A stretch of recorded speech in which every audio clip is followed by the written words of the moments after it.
terima kasih ya untuk kehadiran Bapak Ibu untuk acara webinar kita yang kedua yang sudah kita mulai sebetulnya dari eh, tahun lalu ya, dari mulai bulan Desember dan memang ada program kita untuk membuat acara ini rutin setiap bulan dan kita harapkan apa yang kita sampaikan ini juga bisa bermanfaat untuk Bapak Ibu semua.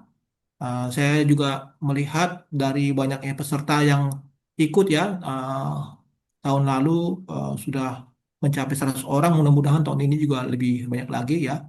Nah, tujuan kita di sini adalah tentu eh, memberikan suatu pembelajaran dan juga tidak terlepas juga diskusi untuk dari suatu kebutuhan yang sekarang memang menjadi tren ya mengenai sustainability dan itu juga akan semakin luas eh,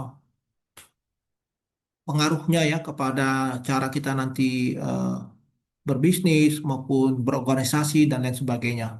Nah, jadi untuk topik yang bulan lalu, topiknya kita mengenai ESG Basic ya. Itu juga sudah disampaikan oleh apa eh, Mbak Eva ya. Nanti juga akan kami gantian ya.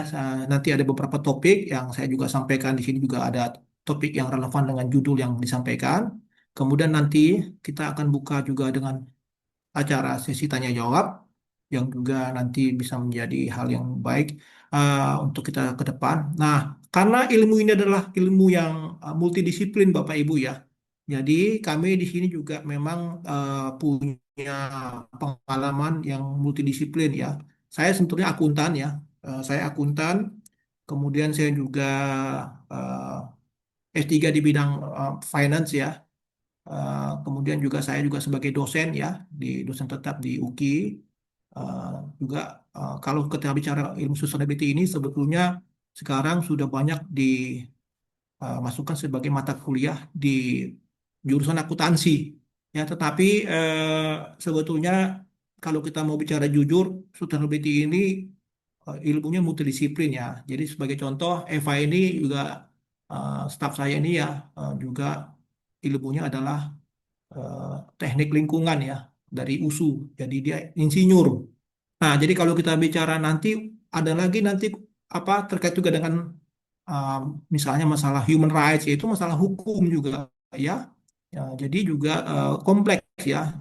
Nanti ada ilmu accounting juga ada. Jadi kalau ini diklaim hanya untuk satu sisi keilmuan saja saya kurang setuju ya. Misalnya ngaku-ngaku, oh ini miliknya orang akuntansi, saya kurang setuju ya karena ini adalah ilmu yang multidisiplin ya. Jadi eh, dan itu sangat bagus akan memberikan warna banyak ke depan supaya ilmu ini tidak kaku ya, tidak kaku hanya sebatas orang keilmuan tertentu saja yang eh, membahas ya. Oke, suara saya cukup terdengar ya. Sekali lagi ya, mohon maaf nih kalau nanti saya panjang lebar ngomong nggak kedengaran. Ya, Mbak Eca gimana? Kedengaran Jelas nggak? terdengar, Pak. Jelas sekali ya. Ya. Oke, Bapak Ibu, terima kasih. Di sini ada juga saya lihat ya dari beberapa klien saya ya, Granis Group. Halo, apa kabar Pak? Ya, ini Pak Yudi ya. Bukan ya? Oh, Granis ini yang, oh bukan.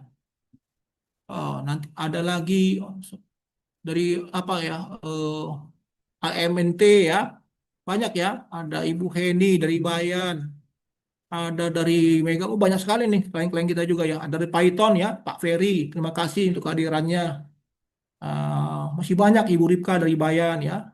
Ibu Ulina ya, selamat pagi Ibu Ulina dari Bayan juga ya. Ini banyak ya. Nanti mungkin makin masih terus ya tambah ya. Oke, Bapak Ibu, kita langsung aja ya. Terima kasih untuk kehadirannya. Nah, jadi kalau kita kembali lagi kepada konteks di mana uh, keberadaan sustainability itu sebetulnya kalau kita bicara secara aturan ya, memang baru dimulai itu berdasarkan PUJK 51 tahun 2017 ya. Nah, itu konteksnya itu menjadi apa penting ya, tonggak yang penting ya. Nanti kita akan bicara di situ laporan itu yang kalau dimaksudkan dengan di PJK itu adalah laporan yang sifatnya standar minimum Ya, jadi kalau ditanya ada hubungan nggak dengan nanti IFRS, GRI? Ya, memang ada, tapi kalau saat itu OJK membuat ya konteksnya masih three bottom lines plus governance. Ya, jadi people, planet, profit plus governance. Oke, kita langsung next slide berikutnya. Hmm? Kenapa? Sorry. Oke, oke, langsung aja deh, nggak apa-apa. Ah, ya, udah sempat saya ngomong ya, nggak apa-apa. Langsung aja. Ya, karena waktunya ya, kita juga menghargai Bapak Ibu yang hadir di sini. Oke, sekedar apa Bapak Ibu ya, ini perkenalan dari kami. Tadi kami dari Professional Consulting Indo ini memang basicnya pertama itulah kami sebagai konsultan pajak, konsultan transfer pricing, selanjutnya berkembang menjadi konsultan untuk di bidang ESG ya, dan juga terus nanti kami akan combine ya, apalagi nanti sudah ada mengenai pajak karbon. Jadi saling berhubungan juga sebenarnya ya antara konsultan pajak dengan juga konsultan ESG. Nah, kemudian ini apa komitmen kami, ada visi misi kami terkait dengan sustainability ya. Jadi kami terus melakukan suatu apa eh, pembelajaran ya, bahkan ya Bapak Ibu sekedar info ya, kami juga eh, menunjukkan keseriusan kami di bidang sustainability. Kami juga ada jurnal ya, ada dua jurnal, satu jurnal Tax and Transfer Pricing terkait juga dengan mengenai pajak dan pricing. Satu lagi jurnal sustainability dan juga mengenai risk management ya. Nanti kita bisa kasih link ya Bapak Ibu ya. Silakan dibaca free ya. Itu juga jadi kita juga di sini mengembangkan riset Bapak Ibu ya. Dan bahkan kami sudah membuat buku juga ya. Saya sudah membuat buku transfer pricing cukup tebal sekitar hampir 500 halaman dan juga ada saya berdua dengan siapa Mbak Eva juga membuat buku terkait juga dengan sustainability ya. Nanti kita akan bagikan ke Bapak Ibu apa nanti kalau ada acara yang secara offline juga ya. Oke, ini keperkenalan juga mungkin sekilas ya. Saya dulu dari STAN, kemudian juga ambil S2 perpajakan di UI dan S3 saya finance di IPB. Saya juga sebagai akuntan dan juga sebagai ahli di bidang risk management ya, kemudian juga kuasa hukum dan pengalaman saya juga pernah bekerja di kantor pajak ya 23 tahun. Eh, dan publikasi saya juga cukup banyak di Scopus pun saya sudah cukup banyak ya. Dan sekarang di kampus UKI saya udah mencapai dengan jabatan lektor kepala ya. Mudah-mudahan 3 tahun lagi bisa guru besar ya. Oke, next. Nah, ini Mbak Eva ya yang mendampingi ini juga Mbak Eva memang ahli di bidang eh, sustainability dan sudah malang melintang beberapa tahun ya. Oke, kita langsung aja ke topiknya Bapak Ibu. Nanti ada 4 topik Bapak Ibu ya. Ada 4 topik yang kita coba explore ya. Pertama adalah mengenai kenapa laporan keberlanjutan itu penting buat investor ya. Nah, ini memang tren sudah mulai berubah akhir-akhir ini dengan adanya eh, munculnya ya kewajiban untuk menerapkan IFRS 1 dan S2 ya atau PSPK ya yang dikeluarkan oleh IAI yang akan berlaku 1 Januari 2021. Nah, tetapi sebelum-sebelumnya memang sudah ada juga JRI ya dan bahkan jauh-jauh sebelumnya sudah ada mengenai standar pelaporan sustainability yang dikeluarkan oleh OJK di tahun 2017 yaitu POJK 51 dan SE OJK 16 ya.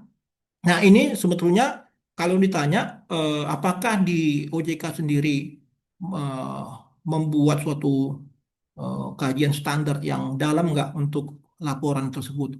OJK hanya menyebutkan syarat minimum ya, itu ada di lampiran duanya, ada di BOJK 51 maupun di SOJK 16. Nah, terus apa nih arahnya nanti? Nah, kita akan melihat ya, bahwa tren dari dunia bisnis sudah mulai menganggap sustainability itu bukan hanya sekedar lip service, ya, bukan hanya sekedar omon-omon. Nah, itu yang paling harus Bapak Ibu perhatikan ya. Jadi investor sekarang ini sudah mulai sangat-sangat serius memperhatikan eh, perusahaan-perusahaan yang memang mematuhi ya konteks sustainability. Bahkan ya banyak bank-bank sekarang juga sudah mulai memperhatikan tidak memberikan kredit kepada perusahaan yang tidak ramah lingkungan. Ya, artinya apa? Ini bukan omong-omong lagi, udah serius, Bapak Ibu ya. Dan bahkan ada juga ada aturan dari Eropa, ya Course Product Adjustment Measurement (CBAM), itu akan mewajibkan juga para eh, eksportir ya harus mengadmit atau mengakui standar-standar yang sudah diminta oleh dari Eropa. Nah, jadi kalau kita bicara investor, ya Bapak Ibu mungkin berpikirnya, wah ini pasti di apa ya di bursa efek ya. Ya, memang sebagian besar kalau kita bicara investor itu yang kelihatan adalah perusahaan-perusahaan terbuka. Nah, nanti kita akan berikan contoh-contoh Bapak Ibu ya, perusahaan-perusahaan terbukanya, model-model laporannya. Nah, karena ini ada perusahaan TBK, ya kita bisa mengambilnya secara terbuka juga ya, tidak ada indikasi kita mau apa menjudge ya, tetapi ini adalah unsur sebagai pembelajaran. Itu tolong dicatat Bapak Ibu ya. Jadi ini karena ada perusahaan terbuka ya kita eh, berhak juga mengambil datanya sepanjang memang kita gunakan untuk hal yang baik ya. Oke, next. Nah, jadi eh, kalau kita bicara apa yang dicari investor dari laporan keberlanjutan. Nah, ini juga penting Bapak Ibu sebagai contoh kita ambil misalnya dari BCA. Tolong dibesarkan sedikit Eva ya. Ini kecil sekali mata saya udah tua ini ya. Bapak Ibu pasti nggak bisa lihat nih ya. Nah, coba dibesarkan dikit. Nah, ini coba kita lihat ya. Di BCA itu ada dari websitenya sendiri menyatakan di hubungan investornya ya, mereka berkomitmen terhadap keuangan berkelanjutan. Ya, jadi mereka di sini jelas menyatakan tidak memberikan pinjaman kepada industri-industri yang merusak lingkungan, seperti pertambangan, batu bara, perkebunan, industri kelapa sawit, bagian dari budaya perkebunan serta eh, hal-halnya yang berkaitan dengan upaya global mengurangi masalah karbon. Ya, dan bahkan mereka melarang pembiayaan pada perusahaan-perusahaan di sektor konstruksi jalan tol, kayu dan hasil hutan serta semen dan besi baja dasar. Ya, nah ini jadi apa hal yang penting Bapak Ibu ya. Jadi kalau kita bicara ilmu finance ya, ini dia eh, berusaha memberikan sinyal kepada para investor. Saya ini perusahaan yang bagus loh. Saya ini perusahaan yang betul-betul memperhatikan lingkungan. Bahkan bisnis saya pun bank ini juga nggak mau sembarangan ngasih kredit kepada perusahaan yang tanda kutip bisa merusak lingkungan. Ya, ini mohon maaf Bapak Ibu kalau ada yang bergerak di bidang industri ini nggak ada niat saya ya, tapi ini fakta dari BCA ya. Nah, kita bisa lihat selanjutnya dari informasi BCA juga kita bisa ada rating juga ya. Tolong turun bawah. Nah, jadi dengan adanya ini akan diberikan juga peringkat ya rating dari Pevindo sama Fitch ya secara internasional. Ya kita tahu di internasional ada tiga ya, Fitch, Moody's sama S&P ya. Nah, jadi dengan adanya mereka memberikan sinyal itu membuat rating mereka juga cukup baik ya. Artinya akan menjadi membuat perusahaan itu kalau misalnya ada suatu transaksi mengenai keuangan ya, tentu akan diberikan penghargaan, risikonya dianggap lebih rendah daripada perusahaan yang tidak memperhatikan lingkungan ya, sehingga mereka bisa mempunyai cost of fund yang lebih rendah ya. Oke, next. Next, Eva. Ya. Nah, kalau kita bicara membaca eh, bagaimana kaitannya dengan sustainability investor tersebut, tentu ilmunya kalau kita mau coba uraikan ya tentu bisa satu semester sendiri ya. Tapi ya kita coba yang apa yang yang gampang-gampang dulu ya Bapak Ibu ya, karena di sini kita coba membuat suatu pembelajaran ini yang step by step ya, yang dari paling mudah dulu, dari basic dulu ya. Saya nggak mau lompat dulu yang paling paling sulit. Nah, intinya di sini nanti kalau kita mau menyampaikan laporan sustainability, kalau menurut OJK bisa dua, bisa dilakukan secara bersamaan dengan laporan uh, keuangan tahunan atau annual report ya atau juga bisa terpisah. Nah ya, nah konten daripada eh, SR tersebut tentu akan dilihat. Jadi umumnya perusahaan-perusahaan yang baru memulai membuat sustainability report tentu akan mengambil posisi mematuhi secara minimum yang dikeluarkan oleh POJK ya yang itu ada di lampiran. Nah kemudian dia akan berusaha untuk mengupgrade pasti ya. Nah, mengupgrade itu menunjukkan bahwa mereka sudah mulai serius. Nah, biasanya mereka akan mengambil posisi mulai memasukkan aturan-aturan dari JRI, bahkan bisa juga dari IFRS. Ya. Nah, kalau di OJK sendiri sebenarnya tidak memberikan suatu apa struktur yang kaku ya, cuma mereka memberikan struktur yang minimum. Nah, kita di sini berusaha mengembangkan lagi dikaitkan dengan konteks yang diakui oleh internasional ya. Nah, biasanya nanti kan kita lihat di sini indeks-indeksnya apa ya. Tapi indeksnya juga bukan hanya sekedar indeks, yang paling penting di dalamnya itu kita bisa melihat bahwa posisi perusahaan itu ya with reference atau kita memang sudah lebih serius lagi ya, bukan hanya sekedar reference saja, tetapi apa istilahnya apa? In accordance ya. Jadi ada istilahnya gitu ya. Jadi istilah-istilah itu mungkin Bapak Ibu yang baru belajar. Jadi ada istilah itu with reference sama in accordance. Kalau with reference artinya kita sudah mulai mengadopsi apa adanya disebutkan GRI, tetapi belum secara substansinya penuh ya. Nah, kalau udah in accordance itu sudah mulai full. Nah, ini akan dilihat juga sama investor. Nah, kemudian juga aspek materiality-nya. Nah, materiality juga nanti juga akan terkait juga dengan aspek-aspek yang akan dibuat oleh si perusahaan itu ya, betul-betul menunjukkan keseriusan dia nggak melihat dari misalnya scope yang akan dibuat ya. Jadi ada bahkan ada istilah itu kalau JIRA itu materiality itu sifatnya dari dalam keluar ya, inside out ya. Jadi ada istilah lagi double materiality ya, bisa juga dari selain dari dalam keluar, dari luar ke dalam. Nah, dari year ini memang mengarah kepada kepentingan stakeholder ya. Nah, kalau terus kita ditanya, Pak, ini kan urusannya investor, berarti dari outside in. Nah, itu yang sekarang memang lebih ditekankan oleh si IFRS itu sendiri ya, IFRS 1 maupun S2.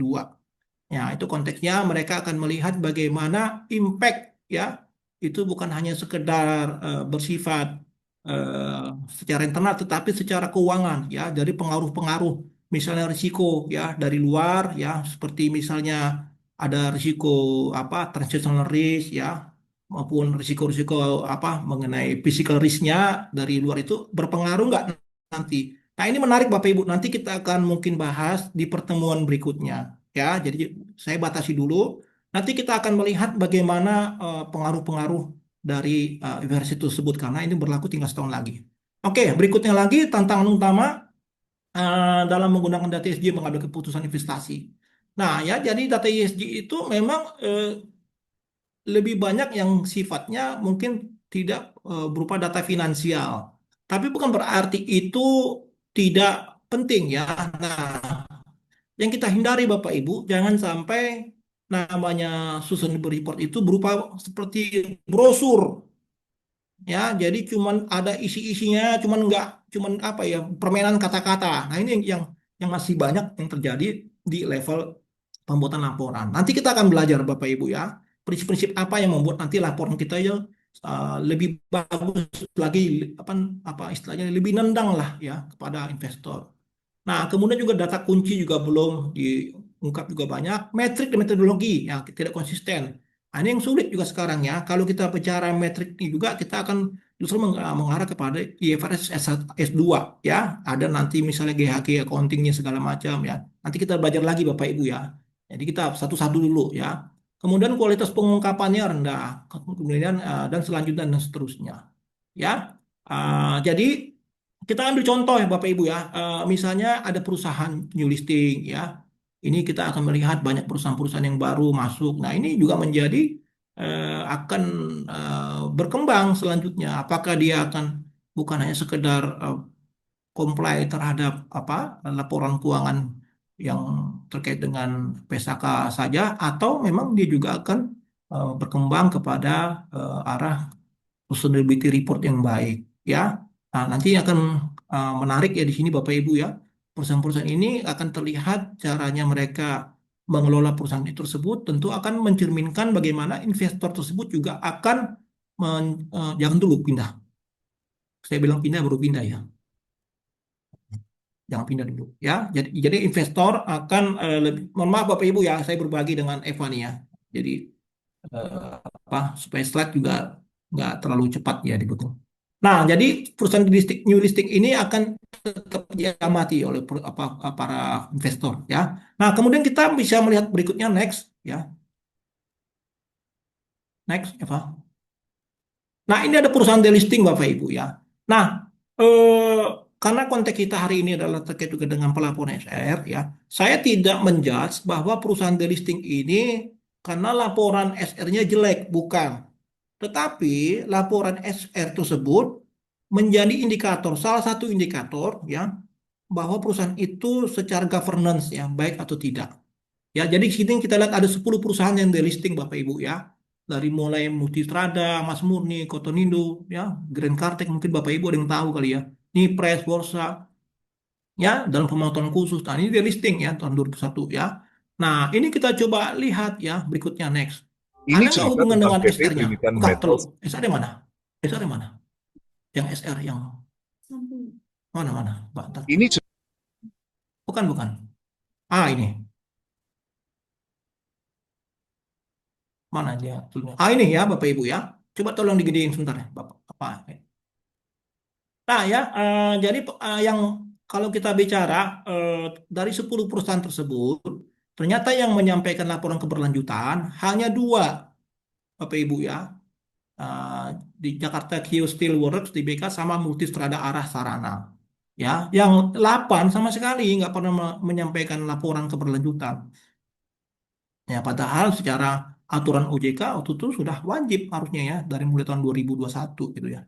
Nah, ini kan cukup aneh nih ya. Jadi perusahaan ini memang menunjukkan bukan hanya memang perusahaan sudah mau kolaps, tetapi memang udah perusahaan juga nggak peduli lagi soal apa mengenai terkait dengan sustainability.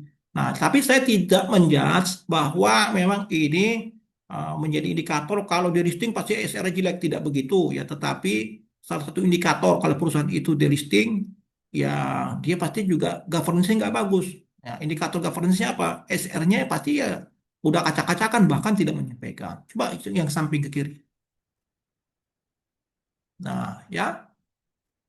Ya, nah ini juga nanti Bapak Ibu bisa kita lihat ya ada laporan tahunan, ada laporan keuangan audit, sustainability, ada free float. Nah, free float ini memang menjadi penting ya. Kalau nggak salah 7,5% ya. Jadi saham yang beredar di Bursa Efek itu ya tidak dihitung kalau yang punya si pemilik sahamnya. Jadi mesti yang dipubliknya mesti banyak ya. Oke, next Eva. Apa video mana? Oke, kita coba nonton video sebentar Bapak Ibu ya. Ada video ya. Bisa tonton sebentar ya. Oke, silakan. Ini Ini cerita ada tentang perusahaan PT di Trinitan listing ya. Metals and Minerals Tbk, kode sahamnya Pure, yang sering disebut sebagai salah satu saham yang paling sebentar aktif diperdagangkan sebelum akhirnya bermasalah. Singkatnya begini, perusahaan ini resmi didirikan tanggal 9 Juni 2009 dengan impian besar, jadi aset nasional di teknologi pemurnian logam dan mineral. Tahun 2011, mereka sudah mulai beroperasi secara komersial, memproduksi timbal murni, antimon murni, timbal antimon, timbal kalsium, timbal timah, bahan-bahan penting untuk komponen baterai. Mereka tergabung dalam grup Trinitan, yang punya hubungan dengan keluarga Tandiono, yang juga dikenal punya PT Nipres Tbk, pembuat baterai. Kita loncat ke momen penting, hari IPO, tanggal 13 Agustus 2019. Sahamnya mulai diperdagangkan di Bursa Efek Indonesia. Ada semangat, banyak transaksi, jadi berita utama. Dan kemudian, tiba-tiba, tanggal 28 Januari 2020, perdagangan saham Pure dihentikan oleh bursa karena masalah laporan keuangan. Coba kita hitung, itu kira-kira 5 bulan perdagangan aktif sebelum dihentikan. Bukan 5 tahun, 5 bulan. Dan, di aturan Bursa Efek Indonesia, kalau saham dihentikan selama 24 bulan berturut-turut, itu bisa jadi jalan utama untuk dihapus dari daftar saham. Itulah yang terjadi. Setelah 2 tahun dihukum, sahamnya dihapus permanen pada 1 Agustus 2022. Jadi secara teknis, dari IPO sampai delisting, kelihatannya hampir 3 tahun. Tapi waktu aktif yang sebenarnya, saat investor publik bisa bebas berdagang, itu sangat singkat. Kenapa ini penting? Kalau orang bilang usia saham paling pendek, biasanya maksudnya 2 hal. Periode perdagangan aktif paling singkat setelah IPO. Pure masuk kategori ini, kurang dari 6 bulan sebelum dihentikan.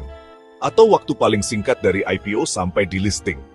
Ada delisting sukarela yang bisa lebih cepat, tapi untuk delisting paksa karena masalah perusahaan, Pure menonjol karena masalah seriusnya muncul begitu cepat. Gimana keadaannya sekarang? Pure sudah delisting, berlaku sejak 1 Agustus 2022. Sahamnya tidak lagi diperdagangkan di bursa. Kalau ada transaksi, itu akan jadi transaksi pribadi di luar bursa. Bahkan setelah delisting, perusahaan masih punya kewajiban, seperti memfasilitasi keluarnya pemegang saham publik dan mematuhi undang-undang perusahaan di Indonesia. Jadi, apa pelajarannya buat aku sebagai investor? Semangat di awal tidak berarti akan bertahan lama. Rekam jejak itu penting. Perhatikan sinyal dari regulator. Laporan keuangan bermasalah itu lampu merah. Money doesn't change people, it reveals Oke. them. Baik, Bapak Ibu, tadi ada video singkat mengenai Nipres, perusahaan yang sangat semangat di awal ya, produksi baterai segala macamnya, tetapi akhirnya berakhir dengan sangat singkat ya, dan itu menjadi hal yang mungkin bisa menjadi pertimbangan ya. Tapi memang ngomong-ngomong Bapak Ibu, ya, ada juga memang kita bisa lihat fenomena yang cukup menarik ya. Contoh ya, perusahaannya si siapa Pak Prayogo ya. Itu kan mengenai apa renewable apa energi terbarukan ya, mengenai panas bumi. Nah, itu sahamnya juga sangat-sangat luar biasa meledak Bapak Ibu ya. Nah, jadi bisa kita lihat investor ini sudah mulai perhatikan bahwa industri-industri yang ramah lingkungan ya, misalnya seperti renewable energy dan lain sebagainya itu menjadi pemicu mereka untuk investasi ya. Tetapi itu saya tidak bisa mengeneralisasi dulu untuk satu fenomena tersebut ya. Tetapi memang itu ada indikasi ke arah ke sana semua. Nah, tadi kita sudah melihat juga seperti bank-bank besar BCA sendiri sudah mulai mendukung ya, tidak memberikan pinjaman kepada perusahaan-perusahaan yang tidak ramah lingkungan. Oke, next. Ini kita bisa lihat lagi berikutnya. Nah, kita juga sekarang mau kembali kepada konteks struktur yang mudah dibaca tetapi kredibel. Nah, kalau kita bicara konteks prinsip-prinsip yang kredibel bagaimana ya, kita kembali kepada ada standar internasional ya. Dalam hal ini kita coba masuk dulu ke standar yang paling sering dipakai ya di para pembuat laporan sustainability yaitu GRI ya.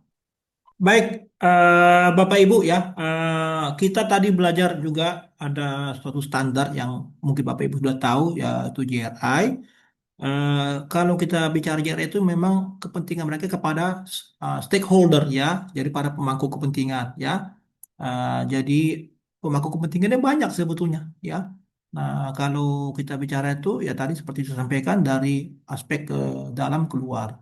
Nah, jadi intinya nanti kita akan membedah sesuatu hal yang mungkin prinsipal, basic sekali dalam hal konteks pembuatan laporan basisnya dari GRI 1 ya.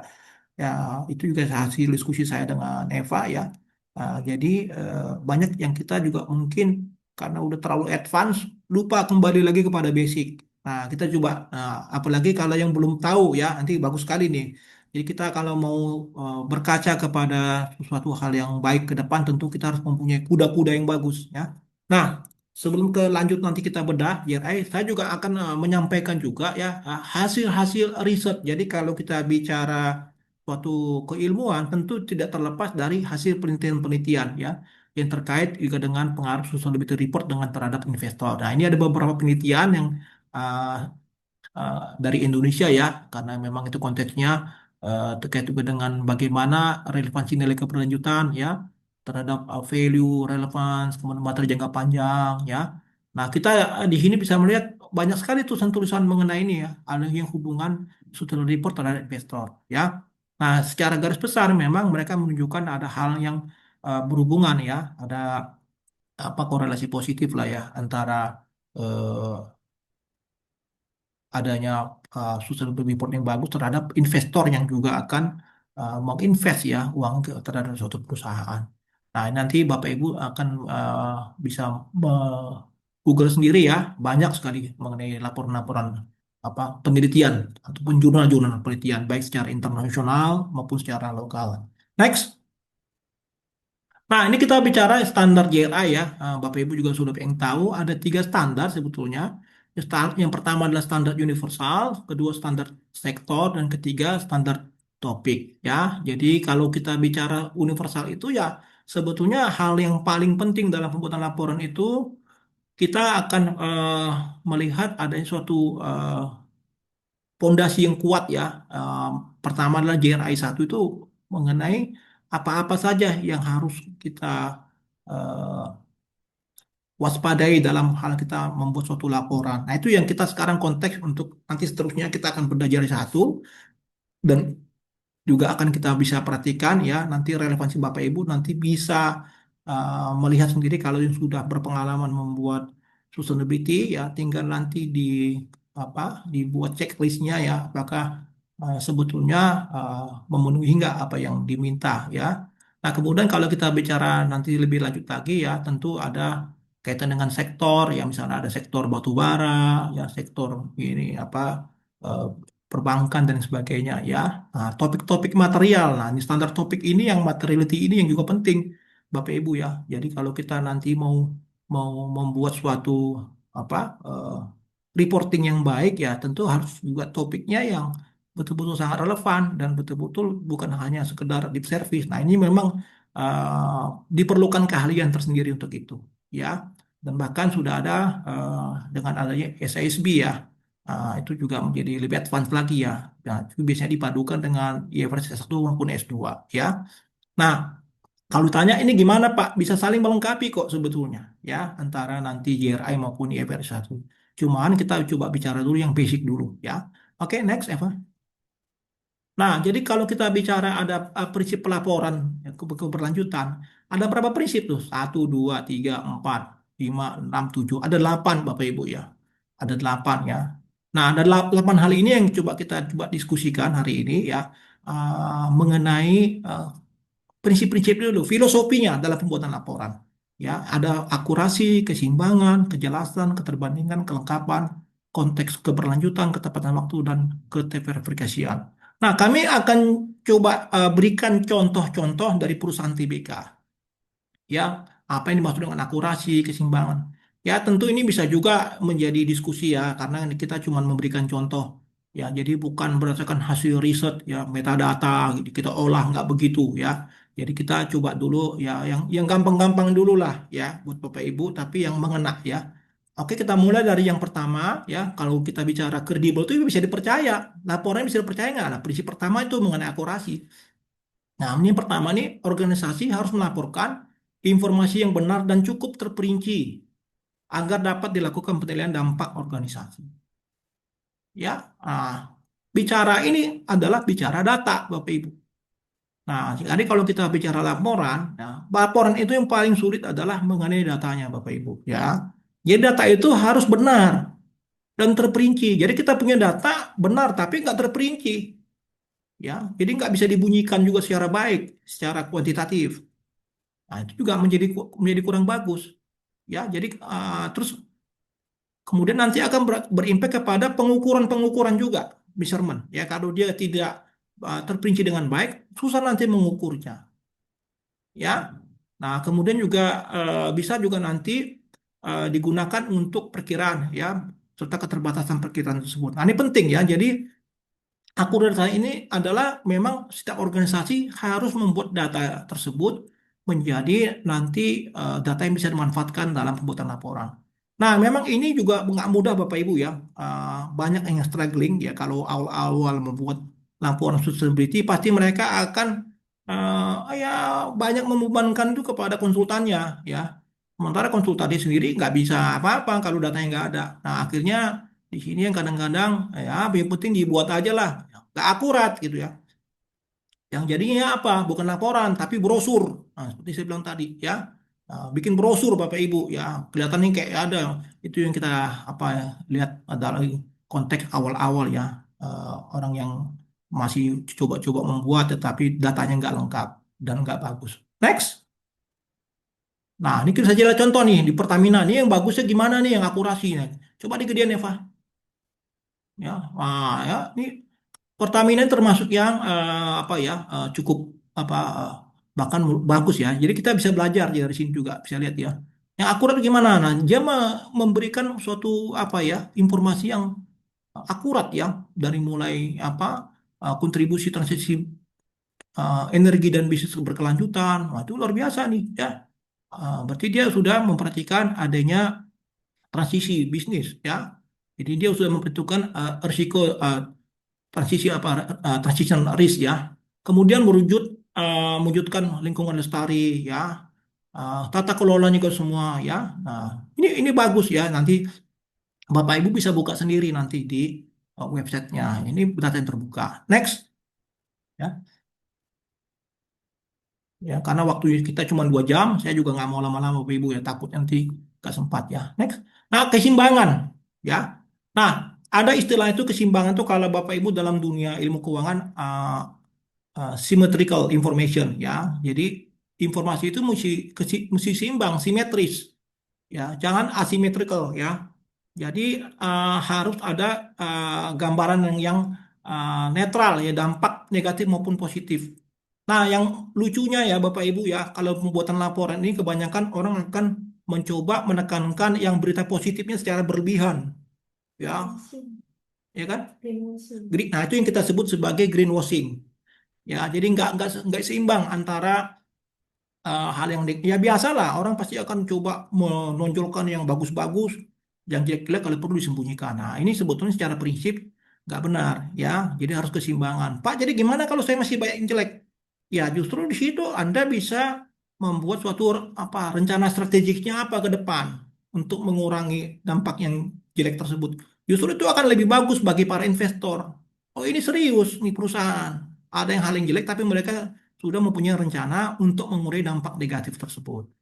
Ya, oke, next. Nah, ini kita bisa lihat Bapak Ibu contohnya di PT Astra International ya, TBK tahun 2024 ya. Nah, di sini dia sudah mau memberikan informasi yang simetris. Jadi kalau pun dia misalnya bilang dampak lingkungannya positif, ada ukurannya ya. Dia pakai SROI ya, Social Return on Investment. Ya, jadi pertemuan sebelumnya ya di webinar sebelumnya sudah dijelaskan sama Eva ya cara mengukurnya. Kalau SROI itu bagaimana kita mengukur Rp1 yang kita berikan dalam konteks YC itu bisa mengakibatkan impact yang positif ya berapa kalinya. Nah, di sini dia 4,09 SROI-nya. Ya, jadi ada ukurannya Bapak Ibu. Bukan hanya bilang, wah kami bagus memberikan dampak lingkungan, tapi nggak pernah diukur.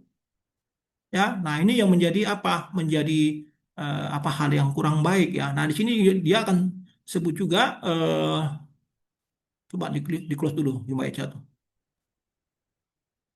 Bentar ya. Nah, di sini juga disebutkan Bapak Ibu ya ada SEOJK-nya ya. Coba gedein Eva.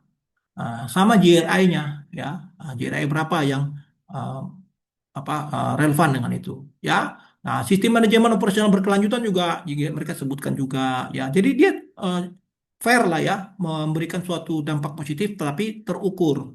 Nah, itu yang kita harapkan Bapak Ibu membuat laporan juga begitu ya. Jangan hanya cuman greenwashing, ini bagus bagus bagus ya. Nanti itu seperti saya bilang tadi, jadinya bukan laporan tapi brosur ya. Oke, next.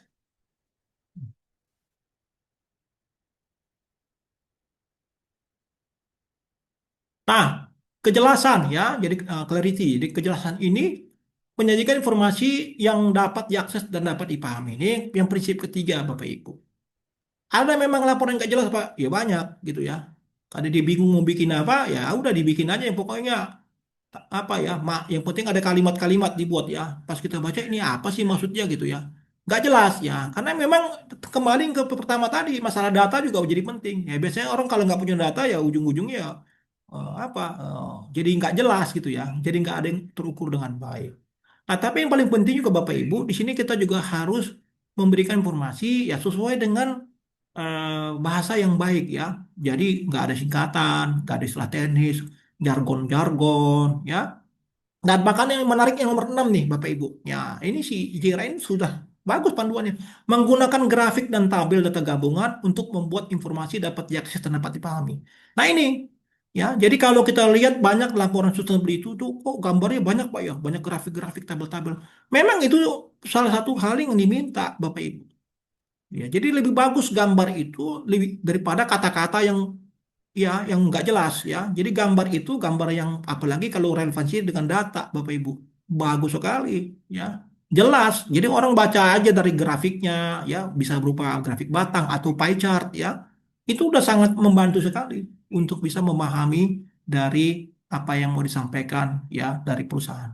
Ya, kita bisa lihat contohnya berikutnya di PT mana ini. Ini Indofood Sukses Makmur. Ya, nah ini coba gedein Eva. Wah, ini menurut saya keren ya kalau apa ya, mereka bisa menghubungkan antara proses analisis risiko ya dengan proses analisis materiality-nya. Ya, nah ini mereka contohnya sini ada cyber security risk, ya ada composition risk. Nah ini di apa di mapping ya dengan product safety-nya, nah nutritional value. Jadi membaca ini aja Bapak Ibu ya. Ini pasti kalau dibikin kata-kata bisa berapa puluh halaman ini sendiri. Ya, ya ini bisa mempersingkat ya, mempersingkat kita memberikan informasi tapi jelas gitu Bapak Ibu. Coba kalau Bapak Ibu bikin kata-kata, pasti orang pusing bacanya kan. Nah, tapi kalau dengan baca grafik ini ya pasti pertama pun pusing juga. Tapi kalau diamat-amati, direnung-renungkan, oh ini keren nih, ya. Jadi bacaan juga ini nggak bisa sekali baca doang kayak kayak baca aneh, kayak baca komik Bapak Ibu ya, nggak bisa ya. Jadi harus direnung-renungkan dulu. Oh maksudnya apa nih? Oh, ada cyber security risk. Ini keren ya, karena ini perusahaan bukan perusahaan yang kaleng-kaleng Bapak Ibu. Ya, Indofood itu perusahaan besar dan sahamnya termasuk saham yang blue chip ya. Nah di sini juga dia kasih data juga Bapak Ibu. Bahkan dia sudah memberikan suatu line ya with SDG ya. Itu ada 17 ya SDG itu ya. Dia sudah line dengan ada 10 kalau nggak salah ya Eva ya. Ya ada 10, wah ini udah bagus Bapak Ibu ya. Dari 17 dia bisa memenuhi 10. Itu udah gambar ini aja sudah jelas gitu ya. Jadi udah achieve dari 17 10 udah keren lah ya. Nah, ini juga disebutkan nggak ada R&D-nya, material sourcing-nya gimana. Ini bagus ya. Jadi gambar-gambar ini, grafik-grafik ini sangat membantu untuk menjelaskan bagaimana perusahaan itu comply ya terhadap apa sustainability ya maupun ESG. Next. Nah, keterbandingan. Nah, salah satu ukuran dari YR itu adalah kita bisa menggunakan data tersebut bisa dibanding-bandingkan. Ya, banding-bandingkannya gimana? Jadi kita harus bisa memilih, menyusun dan melaporkan informasi secara konsisten. Ya, jadi kalau kita ada perubahan dari waktu ke waktu, analisis dampak itu masih jelas Bapak Ibu. Ya, jadi jangan sampai kita bikin sesuatu yang nggak ada bisa dibandingkan. Misalnya ya dari tahun-tahun sebelumnya ataupun untuk misalnya 5 tahun ke depan ya, itu juga jelas. Nah, kemudian metriknya juga harus standar. Ya, yang diterima misalnya pakai satuannya, yang jangan pakai satuan yang aneh-aneh ya. Nah, misalnya standar kilogram, liter ya. Nah, konsistensi ini harus dipertahankan, ya. Kemudian juga melaporkan angka total sudah tahap sulut, ya, misalnya ekuivalen dengan metrik CO2 dan seterusnya. Nah, ini perlu. Nah, coba kita lihat contohnya bagaimana nih, ya. Nah, ini contoh di Pertamina International Kilang tahun 2024, lapor keberlanjutannya. Nah, kita bisa lihat Bapak Ibu, ya, coba gedein. Oh, kecil sekali memang ini ya.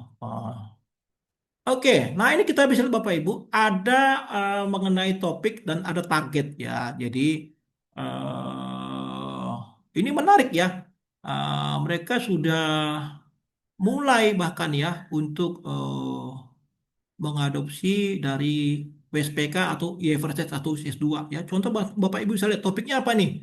Manajemen risiko iklim fisik, physical climate risk management. Nah, itu kan sebetulnya kan IFRS S2 ya. Ada kita tahu ya ada physical risk sama transition apa risk ya. Physical tuh ada yang sifatnya akut ya. Ya, ada yang sifatnya juga apa ya kronik ya. Nah, di sini Bapak Ibu bisa lihat ya, dia bikin juga keterbandingan targetnya apa 2005 ya. Kemudian bahkan sampai ke tahun 2030. Wah, ini kan keren nih Bapak Ibu ya. Jadi apa kalau kita bicara misalnya di POJK satu itu kan yang pertama itu kan diminta strateginya apa ya, strategi perusahaan ya.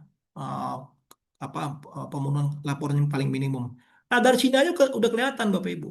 Dia pun udah punya strategi nih, ya. Jadi dalam waktu misalnya 5 tahun, saya mau mencapai apa, achieve-nya apa. Contoh misalnya manajemen risiko iklim, publikasi awal laporan menggunakan TCFD 100% pemenuhan manajemen risiko iklim fisik itu 2025. 2030 apa? Proses bisnis yang beradaptasi dengan iklim. Wah, ya. Berarti dia sudah ada target-target yang dia akan lakukan, ya.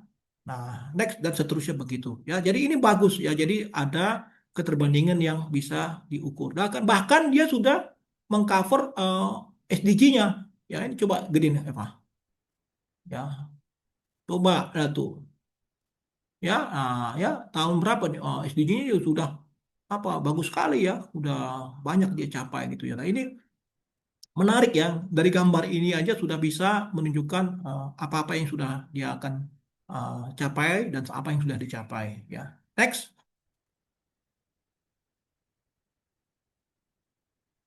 Nah, berikutnya ada lagi kelengkapan Bapak Ibu ya.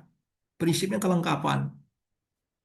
Ya, jadi informasi itu kelihatannya apa?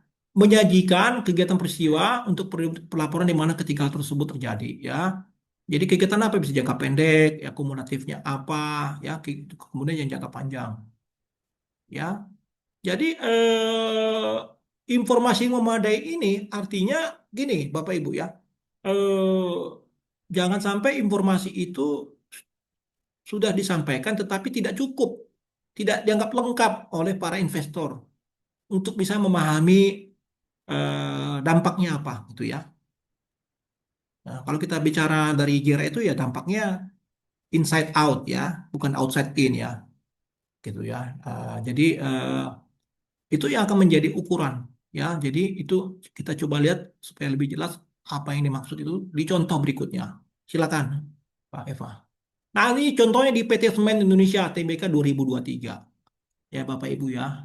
Nah, di sini dia sudah juga mulai ya, lihat coba gedein, wah kecil sekali ini. Nah, ini juga sama ya, udah mengadopsi kepada apa IFRS S2 ada acute risk ya. Jadi misalnya ada risiko banjir dan siklon, apalagi sekarang Bapak Ibu ya, udah ada apa ya konteks di mana bencana alam udah sangat rutin ya. Dikit-dikit banjir, Jakarta kemarin banjir, Sumatera banjir, wah semua pokoknya banjir mulu. Nah, risiko-risiko itu akan dibunyikan ya di laporan SR. Terus konteksnya gimana nih Pak dengan investor? Investor tuh akan melihat. Nah, nanti Bapak Ibu kalau tahun 2027 sudah berlaku ya versi 1 S2 akan dibunyikan impactnya terhadap misalnya ya ada nggak impairment ya PSAK 48 dulu ya yang akan dilakukan oleh perusahaan untuk mengantisipasi adanya kemungkinan-kemungkinan risiko tersebut.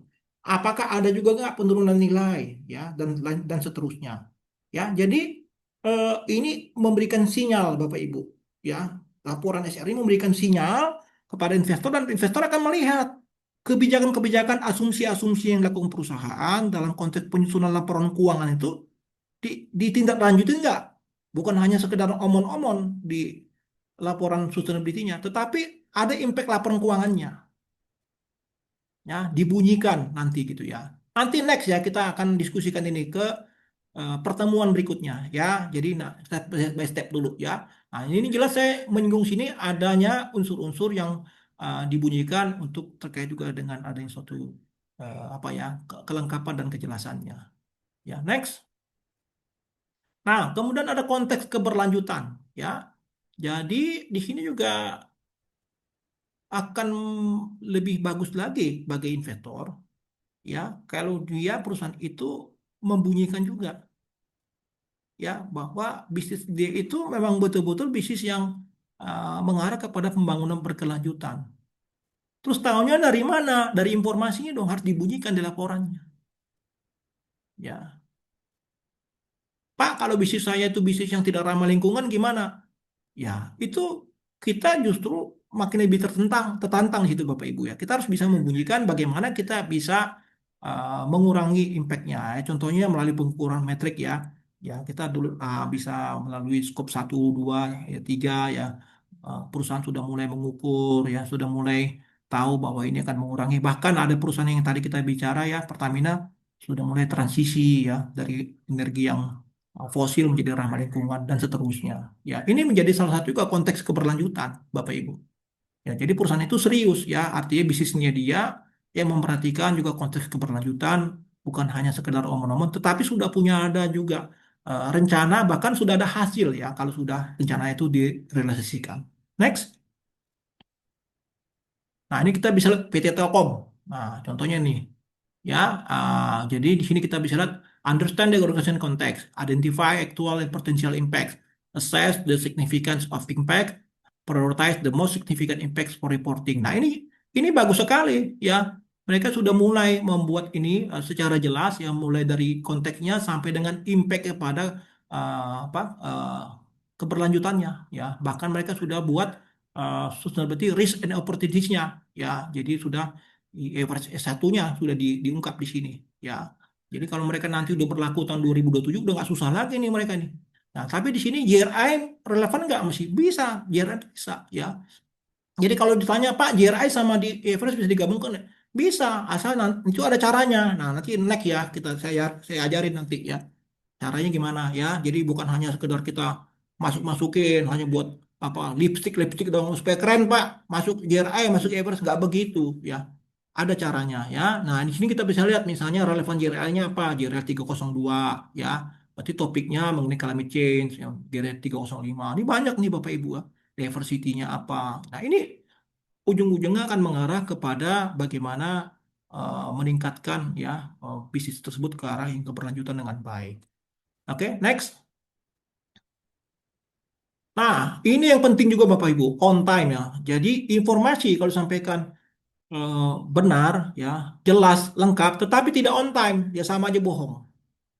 Ya, jadi ini yang kita harus jaga di laporan kita supaya para stakeholder ya, pemangku kepentingan itu betul-betul tahu informasi itu memang yang disampaikan itu relevan dan tepat waktu. Ya, ini salah satu konteks good governance yang apa ya yang harus kita pastikan. Jadi itu ada keseimbangan ya juga ya antara kebutuhan untuk menyediakan informasi tepat waktu. Nah, memang yang paling sulit Bapak Ibu ya kadang-kadang kita punya informasi tapi untuk menyajikan tepat waktunya kita perlu waktu untuk ngolahnya segala macam itu karena metrik dan pengukuran itu juga nggak mudah kalau kita bicara di sini. Nah, kita siap bantu Bapak Ibu ya. Kalau ada nanti yang mau bantu dari apa profesional, ini bukan promosi ya, ini memang marketing istilahnya. Ya kita siap bantu Bapak Ibu ya nanti kalau ada yang urusan karena memang yang paling sulit di situ Bapak Ibu ya kita menyediakan informasi yang on time itu berpacu dengan apa ya waktu ya. Jadi kadang-kadang kita nggak bisa mengolahnya ya paling paling kelihatan misalnya yang untuk skop satu, skop 2, skop apalagi skop 3 ya. Gimana kalau kita mau ngolahnya sendiri? Kita hanya nggak ngerti cara bikin. Nah, ini Mbak Eva kebetulan nih udah ahlinya, udah certified ya untuk nanti mengenai apa terkait juga dengan apa ya GHG protokol ya. Jadi nanti dia bisa bantu ya. Nah, next kita bisa lihat contohnya. Nah, contohnya ke laporan keberlanjutan Bio Farma ya. Ini kecil banget nih Pak, gedein dulu nih. Ya, nah di sini juga bisa kita lihat ya, mereka sudah ada di proses ada 4 tahapan menentukan topik material dan boundary. Jadi mereka sudah memberikan juga apa timeline yang baik ya di sini ya. Contohnya di sini ada transparansi akuntabilitas itu apa bagian dari apa GCG ya. Nah, di sini mereka juga memberikan informasi itu ya relevan dengan tahun yang mereka sampaikan gitu ya. Contoh di sini 2023, 2001. Ya, makanya Bapak Ibu, begitu Bapak Ibu mulai ada kewajiban nanti ini ya, apalagi sebentar lagi ya, bulan April ya paling lambat udah harus menyampaikan SR bagi perusahaan-perusahaan go public ya, yang LJK maupun emiten ya. Itu juga harus dari sekarang Bapak Ibu yang ngolah datanya ya, jangan seminggu 2 minggu mau jatuh tempo baru diolah ya nggak bisa gitu ya. Nah ini yang kalau ada yang mau coba apa minta tolong sama kita, kita bisa bantu ya. Oke, next. Nah ini yang paling penting juga keterverifikasian.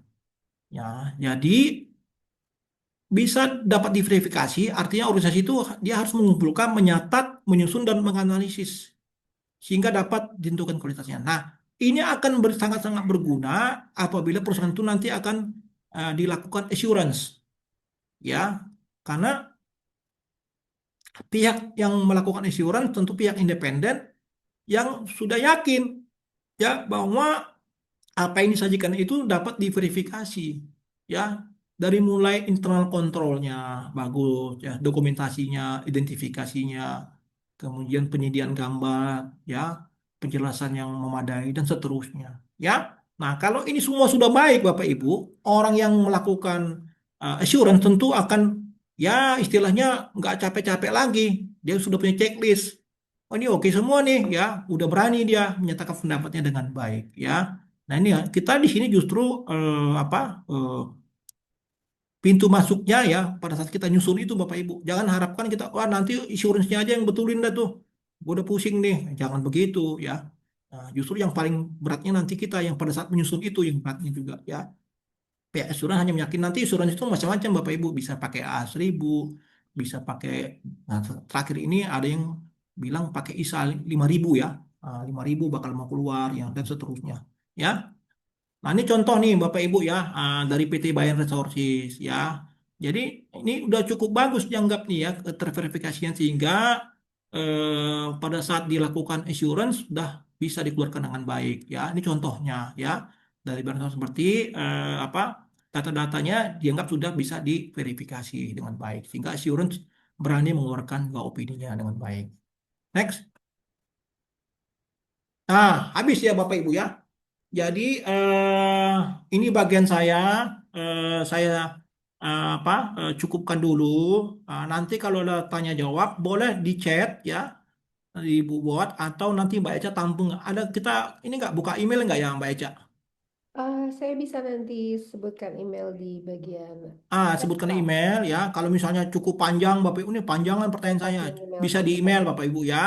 Nanti kita apa reply yang kita balas emailnya. Nah, karena kita waktu kita juga cuma sebentar ya, cuma 2 jam ya. Tapi bukan berarti kita tidak respon ya terhadap Bapak Ibu. Nanti kita akan buka sesi tanya jawab juga ya sebelum jam 12 mudah-mudahan Eva bisa selesaikan kira-kira 30 sampai 45 menit ya. Oke. Oke, sekarang waktunya untuk Eva saya persilakan. Bapak Ibu kalau ada pertanyaan simpen dulu pertanyaannya. Nanti ada sesi tanya jawab. Kita buka ya. Oke, terima kasih. Oke, terima kasih banyak Pak Martua. Materinya teman-teman sangat menarik ya Bapak Ibu.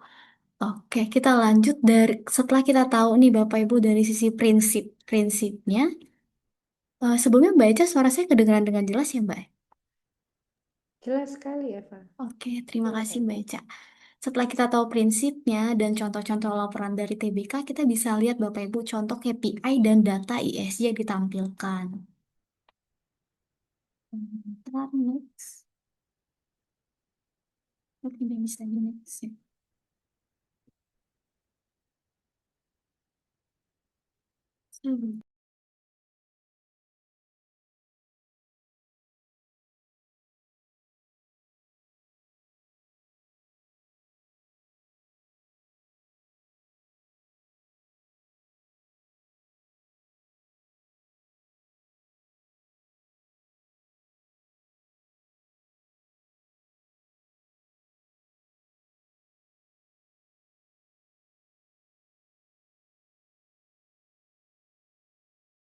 Sebentar. Oke, ini. Jadi kalau dari sisi eh, KPI, kita pertama harus melihat dari targetnya ya Bapak Ibu. Target seperti apa sih yang dianggap realistis, measurable, dan investor yang udah siap untuk membuat laporan itu. Ini kita belajar dari Telkom juga. Di sini mereka sudah menyampaikan targetnya. Misalnya target itu sifatnya harus kuantitatif dan kualitatif. Dari sisi lingkungan, mereka di sini mulai mereduction emission sebesar 20%. Jadi kalau kita bicara KPI dan target itu memang selaras, jadi harus diinline-kan. Jadi untuk tahun 2023 mereka sudah menghitung skop 1-2. Iya, sebenarnya. Skop 1-2 yang di mana mereka sudah menurunkan emisi gas rumah kaca sebesar 20%. Di samping itu juga dari sisi lingkungan mereka sudah melakukan resource management di mana sampah-sampah yang dari kantor 70%-nya itu bisa diolah ke pihak ketiga ataupun dilakukan pengolahan sendiri dari sisi lingkungan. Selanjutnya dari sisi sosial. Kalau sosial sendiri mereka sudah di sini diinfokan bahwasanya 32% sudah mempekerjakan perempuan 27%, di mana perempuan itu direpresentasikan sebagai manajer level. Dalam arti, kalau misalnya di rating diminta, apakah perusahaan sudah memberikan kesempatan bagi perempuan untuk menjadi pemimpin dari suatu perusahaan, ini bisa menjadi poin checklist Bapak Ibu untuk mencapai KPI dari lembaga rating ataupun lembaga peringkat. Dari sisi kesehatan, mereka sudah dilihat eh, bisa dibilang tidak ada kecelakaan kerja, zero. Dan kalau dari sisi tata kelola, secara tidak langsung, belajar dari Telkom, kita bisa lihat mereka sudah 100% comply dari sisi regulasi yang ada di Indonesia. Dan juga sudah memenuhi beberapa SNI yang setelah itu kita juga bisa lihat dari eh, target lainnya untuk di tahun 2030. Kalau dari setelah Telkom kita bisa ambil dari semen.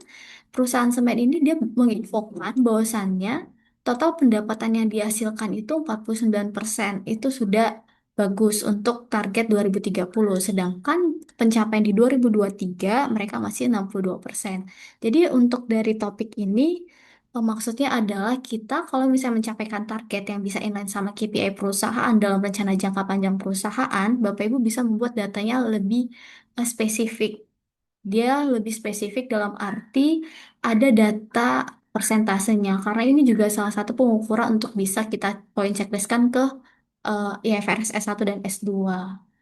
Ini sebagai contoh target. Selanjutnya juga dari sisi cara menampilkan tren data dan perbandingan tahun ke tahun. Bapak Ibu, kalau misalnya kita untuk mau rating sustainability, bisa ada asrat, ARA, dan lain-lain, kita itu harus menampilkan 3 tahun perbandingan. Jadi ada contohnya ini dari 2022, 2023, 2024. Kita harus lihat seperti itu. Terus, kalau dari kita bicara ESG, biasanya POJK dan JRI akan meminta kinerja keberlanjutan. Yang dimaksud dengan kinerja keberlanjutan itu sama, ada people, planet, profit. Kalau kita bicara ekonomi terlebih dahulu, poin penting yang disampaikan itu ada pendapat operasional, laba bersih, kasa. Kasa itu current account, saving account. Terus ada penyaluran kredit dari sisi total dan dari sisi UMKM. Setelah itu kita lihat apakah ada peningkatan penurunan. Jadi as a investor kita bisa lihat, oh dari tahun 2023 ada peningkatan loh 2 sekian persen. Jadi ini mempermudah investor untuk membaca. Seperti yang dibilang Pak Martua tadi harus ada tabel, grafik, dan lain-lain. Setelah kita lihat dari aspek ekonomi, kita juga bisa lihat dari aspek sosial. Oh, pegawai perempuannya ini sudah meningkat ya atau sudah menurun. Kita bisa lihat. Oh, dari sisi pelatihan, oh sudah makin ada peningkatan pelatihan dan biaya juga ada seperti itu. Kalau dari sisi tata kelola juga biasanya kalau di tabel ataupun dimanapun itu juga ada perbandingan dari tahun ke tahunnya seperti itu.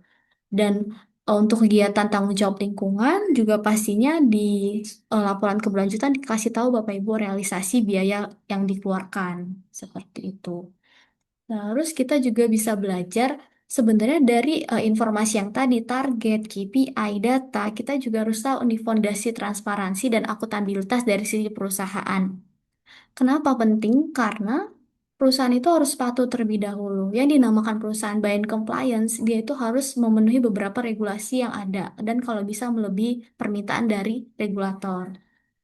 Contohnya kita ada di Indonesia, kita juga belajar dari Paris Agreement yang dimana kita diminta untuk mengurangi emisi karbon 31,89% secara business as usual dan juga dengan bantuan internasional 43%.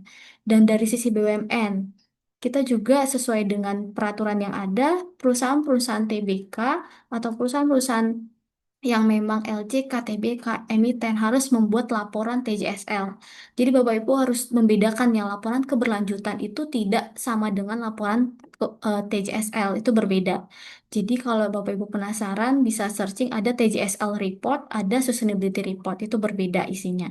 Bedanya apa? Kalau TJSL hanya menyampaikan tanggung jawab perusahaan. Misalnya Bapak Ibu operasionalnya di batu bara, Bapak Ibu memikirkan impact dari berapa meter dari operasional yang ada. Misalnya ada fly ash, bottom ash, emisi yang dihitung, terus kalau bisa masyarakatnya nggak berdampak kan. Kalau misalnya ada penyakit, misalnya oh ada limbah PB, oh anak saya tiba-tiba cacat misalnya karena salah minum air itu bisa dibuat di laporan TJSL. Sedangkan kalau laporan keberlanjutan yang tadi itu kita menyampaikan secara penuh, secara holistik, not only ESG tapi ekonomi juga kita masukkan. Jadi yang dijelaskan Pak Marto tadi juga betul kalau misalnya laporan keberlanjutan itu kita harus menyampaikan secara holistik agar mempermudah investor untuk membaca secara user friendly. Setelah dari BUMN, kita juga harus patuh terhadap Otoritas Jasa Keuangan ya Bapak Ibu dari POJK 51, yang dimana ini selaras dengan SEOJK 16 tahun 2021. Di mana di sini memang diminta penerapan keuangan berlanjutan bagi lembaga jasa keuangan, emiten, dan perusahaan publik. Di samping itu juga perusahaan-perusahaan sekarang juga sudah mengadopsi TKBI. TKBI ini apa? Taksonomi keuangan berlanjutan. Ada versi 1, versi 2, dan sekarang sudah ada pembaruan. Dan CRMS juga terkait Commerce Management Risiko Analisis. Dan semua standar yang ada di global seperti GRI, TCFD, terus SASB, IFRS, BCRF, dan so on and so on. Jadi sebenarnya kalau kita untuk belajar menuju transparansi dan akuntabilitas, fondasinya kita tuh harus patuh dulu dan kalau bisa secara sukarela kita bisa membantu Indonesia untuk menjadi negara maju.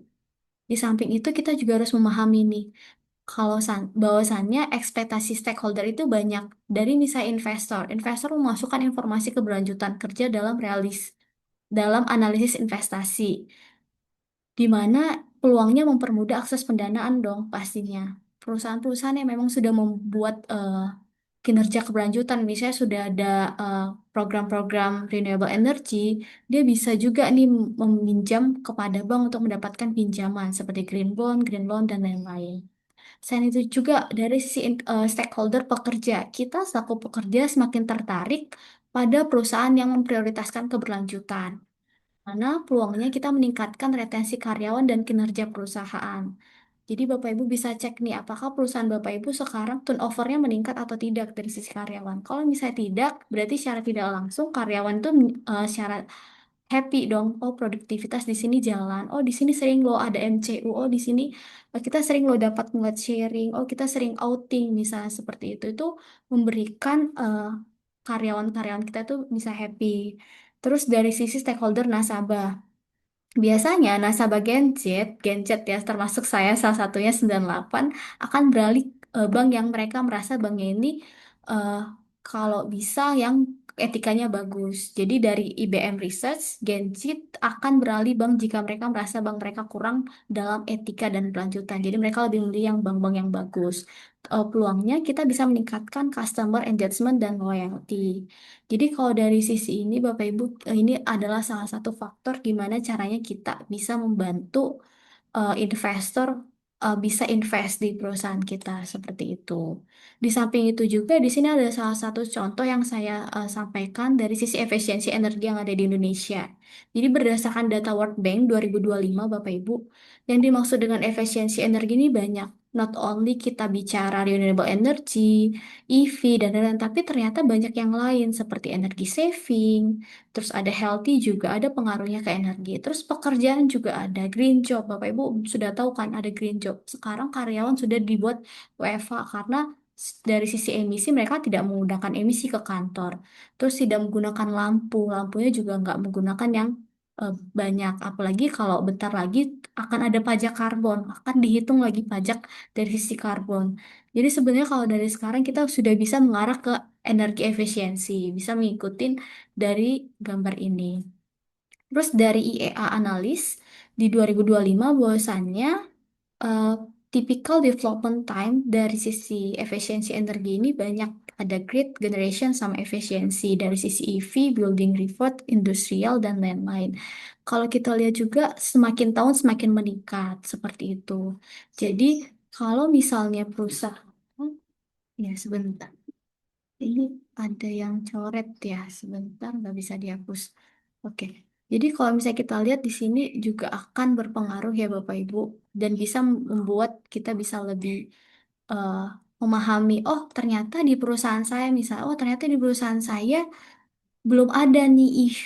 Oh, berarti kalau bisa, walaupun dia EV, kita juga harus mikirin nih baterai nanti gimana ya waste-nya. Apakah kita kirim ke pihak ketiga gitu?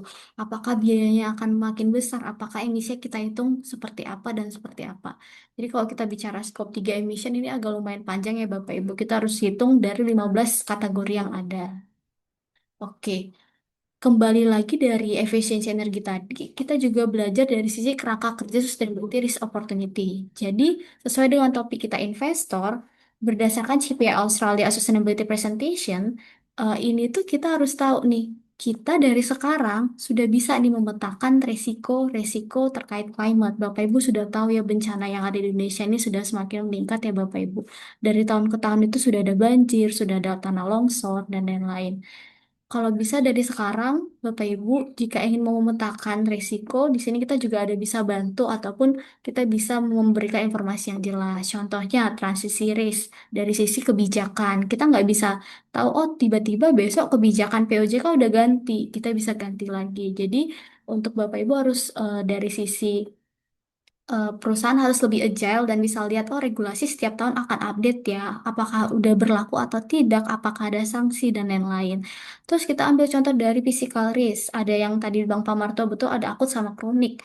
Ini contohnya apa seperti misalnya banjir misalnya Bapak Ibu banjir di Sumatera terus kantornya itu di Sumatera semua hancur laptop hancur itu harus dihitung dan itu nanti akan inline sama financial report kita berapa sih biaya yang kita keluarkan dari resiko yang ada. Terus peluangnya ini sebagai contoh peluang dari sekarang kalau bisa sudah resource efisiensi dan lain-lain. Ini sebagai contoh, terus oke. Setelah kita tahu dari sisi target dan data untuk KPI perusahaan, apa sih yang harus kita lakukan? Kita juga harus tahu nih tren ESG dalam investasi 2026.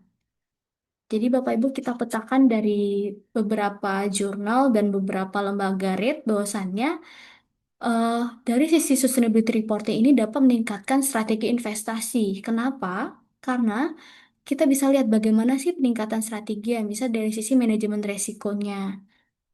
Kenapa ini penting? Karena biasanya risiko ini dapat bisa menilai, memetakan, dan bisa memberikan informasi yang jelas. Terus ada engage dan advisory, di mana kita bisa mengidentifikasikan perusahaan yang berisiko tinggi untuk bisa kita bantu.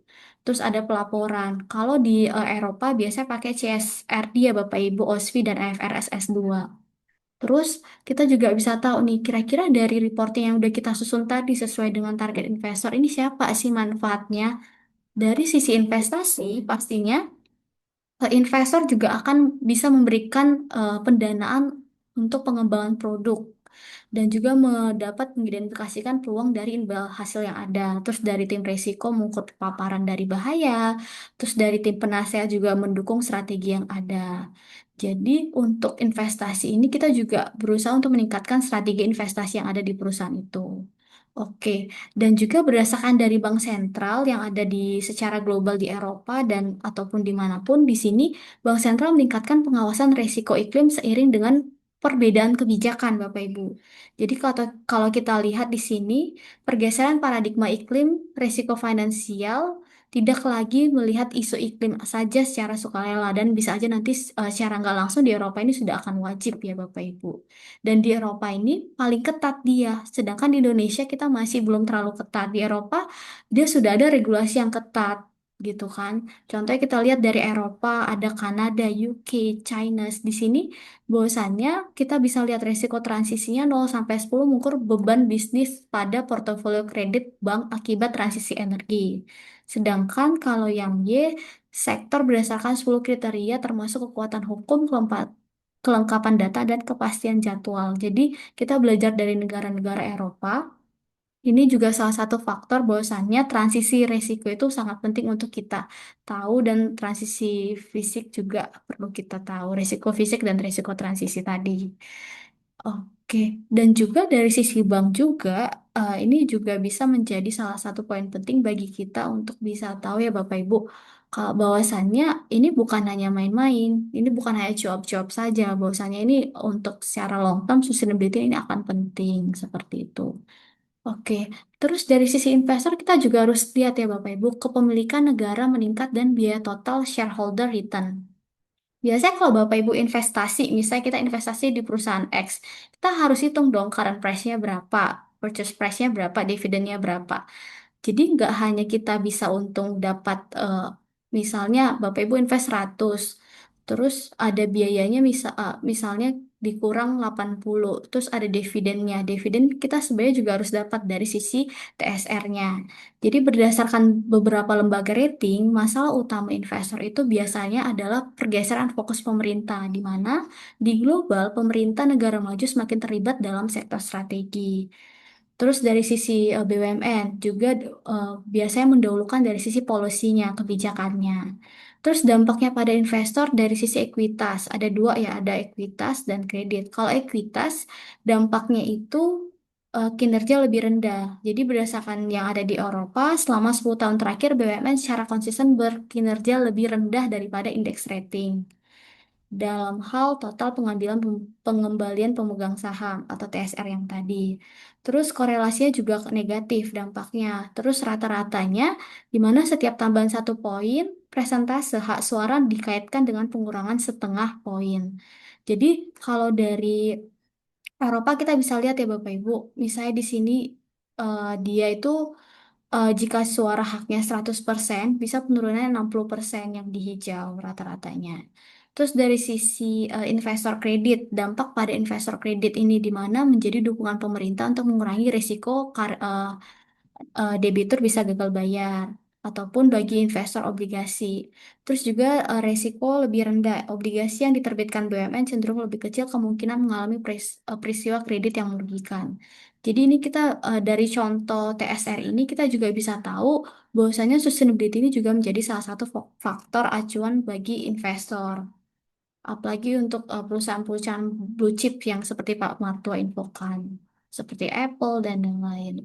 Terus investor juga menuntut data yang dapat dibandingkan dan relevan. Coba Bapak Ibu pastikan apakah Bapak Ibu sudah memetakan target dekarbonisasi. Apakah sudah ada?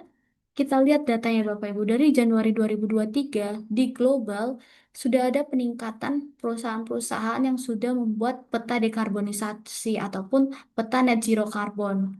Kalau misalnya Bapak Ibu belum ada, di sini kita selaku konsultan akan siap bantu untuk itu. Jadi di tahun di data terakhir yang saya dapat Agustus 2025 ada peningkatan bahwasanya pertumbuhan berkelanjutan itu juga akan mempengaruhi target perusahaan untuk bisa dekarbonisasi. Oke, saat itu juga investor menuntut data yang dapat dibandingkan dan relevan secara finansial. Di sini kita bisa lihat Bapak Ibu. Bapak Ibu mungkin sudah tahu ya ada AI dari 2022 atau 2023 di Indonesia sudah mulai digunakan. Jadi biasanya AI ini juga menjadi salah satu tolak ukur perusahaan, misalnya transportasi pengumpulan data. AI bisa dirujuk untuk mempermudah singkat Bapak Ibu dalam melakukan penulisan dan lain-lain. Terus dari sisi potensi wawasan, AI di sini sebenarnya bisa melihat isu-isu yang lebih lengkap, tapi harus dipastikan apakah news yang kita dapat atau informasi yang kita dapat itu kredibel atau tidak. Terus tantangannya, biasanya AI itu punya kesulitan dalam mengubah data mentah. Jadi Bapak Ibu, AI ini bukan hanya robot. Jadi kalau Bapak Ibu penasaran bisa cek sebenarnya di balik AI ini ada orang-orang loh yang mengerjakan data-data yang kita cari. Jadi kalau bisa untuk menjaga data kita, untuk bisa konfidensial, kalau bisa jangan memberikan data-data yang konfidensial karena itu akan ada track record di email Bapak Ibu sendiri. Misalnya secara tidak langsung di global sudah ada memastikan AI ini bakal dibuka datanya kan ketahuan ada track recordnya either Bapak Ibu udah hapus itu di history ChatGPT ataupun AI lain-lainnya. Oke, selain itu data dari peran AI kita juga bisa lihat dari gejolak regulasi. Misalnya, Bapak Ibu bisa lihat misalnya banyak tahu di reporting kita lihat oh ini banyak asumsi sebenarnya. Sebenarnya datanya ini nggak diuji loh. Evidence-nya mana gitu.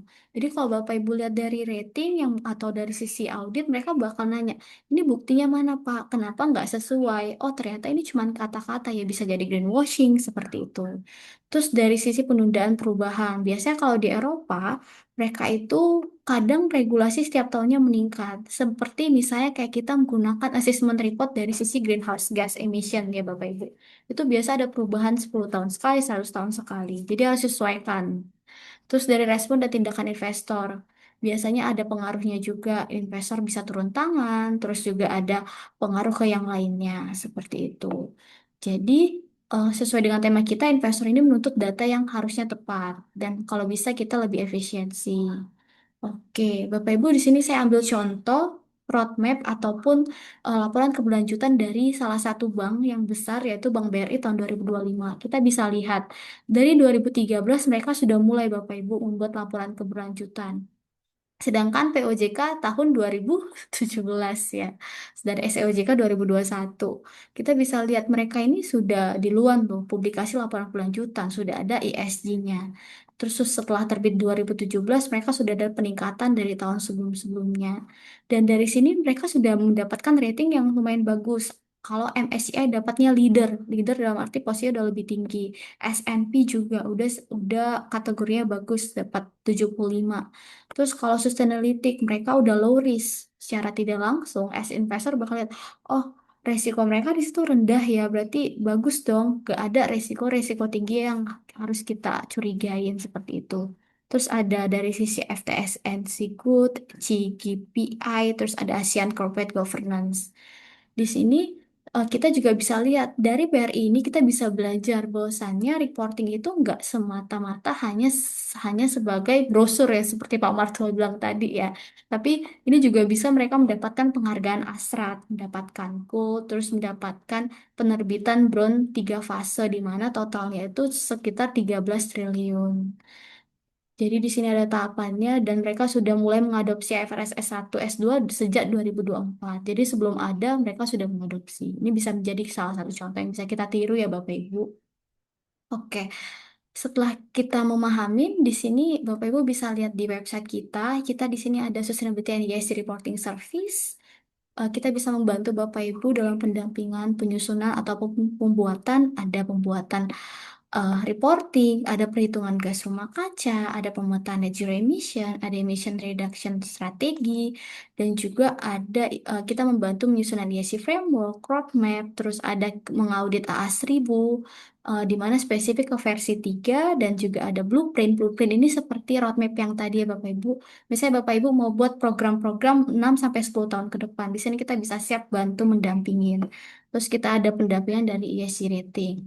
Seperti itu. Mungkin setelah ini kita lanjut Q&A Bapak Ibu. Terima kasih banyak. Dikembalikan ke Pak Martua. Dipersilakan. Terima kasih.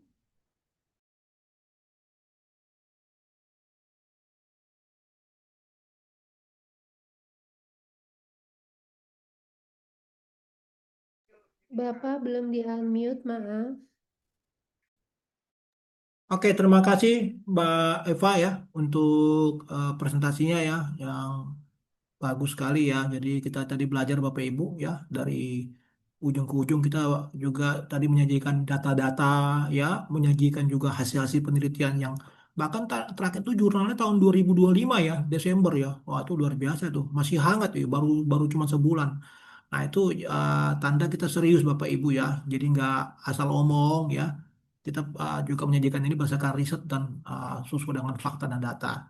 Nah, jadi kembali kepada eh, di awal yang bahwa kita sudah mempresentasikan apa yang kita propose ya dari awal ya terkait juga dengan reporting maupun kredibilitas ya serta bagaimana itu juga bisa memudahkan para investor membacanya dengan baik dan juga kita dalam posisi sekarang ini betul-betul sustainability itu tidak main-main lagi Bapak Ibu ya udah bagian yang sangat penting ya kita sudah merasakan ya dampak bagaimana manusia itu mempengaruhi alam ya banjir di mana-mana ya saya sih nggak menuduh siapa-siapa tapi kita fakta ya dunia sudah berubah Bapak Ibu ya dengan adanya berubah iklim ya climate change yang sudah ditampung di IFRS S2 juga ya spesifik ya kita sudah semakin alert ya nanti tahun 2027 itu udah semakin spesifik lagi laporan keuangan itu harus kita ungkap hubungan antara SR dengan impact laporan keuangan ya jadi nggak bisa cuman omon-omon doang. Nah, di sini yang menarik ya Bapak Ibu ya. Kita juga harus bisa mengerti itu dengan baik. Oke, kita buka sesi tanya jawab. Silakan Bapak Ibu.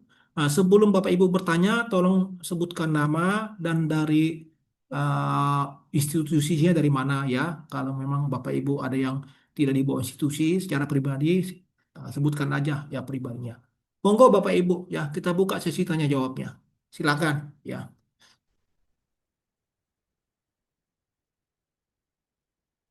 Ada yang kurang jelas Bapak Ibu atau masih bingung? Ya, saya rasa tadi cukup jelas ya, karena kita bikin seminar ini berseri ya, dari awal ya kita bikin yang basic ya, pelan-pelan ya. Nanti makin rumit ya. Tapi kita juga nggak mau bikin Bapak Ibu pusing. Ya, memang ini membuat ini juga perlu pengetahuan ya, dan jujur aja kita sendiri masih belajar terus Bapak Ibu ya, karena ilmu ini berkembang terus. Ya, baru selesai kita belajar ini, besok-besok udah ada yang baru lagi. Baru belajar ini, besok-besok udah ada yang baru lagi. Jadi nggak bisa habis, Bapak Ibu. Jadi kalau ada yang ngaku-ngaku sangat ahli di bidang itu omong kosong, ya. Pasti ini orang yang sok tahu, ya. Jadi kita juga di sini juga kita masih belajar, Bapak Ibu ya. Masih terus diskusi ya dengan berbagai macam pihak ya, ya. Dan apa, Bapak Ibu boleh silakan ada yang mau bertanya, Bapak Ibu. Gak usah malu-malu, nggak apa-apa. Ya, saya serahkan ke Mbak Eca ya, Mbak Eca yang pandu ya untuk tanya jawabnya ya. Supaya bisa dipancing-pancing dulu Mbak Eca ya. Yuk, monggo Mbak Eca. Silakan Bapak Ibu para partisipan yang sudah bergabung bersama kami dari jam 10 tadi. Kami sangat-sangat apresiasi sekali ya. Dan di tanya jawab kali ini mungkin ada hal-hal yang misalkan basicnya nih aku belum terlalu paham gitu. Nah, itu jangan ragu untuk bertanya Bapak Ibu, karena kita kebetulan diampu oleh dua profesional yang bergerak di bidang dan mempunyai pengetahuan tentang ESG, sehingga kita manfaatkan kesempatan ini untuk bertanya. Silakan Bapak Ibu, mungkin ada pertanyaan-pertanyaan yang kalau memang Itu ada bisa. dari Pak Pendi itu. Mbak Pak Eca. Pendi sudah Ah. raise hand ya. Pak Ya, Pendi ya. silakan Pak. Ya, selamat siang. Terima kasih Pak Martua dan Bu Eva.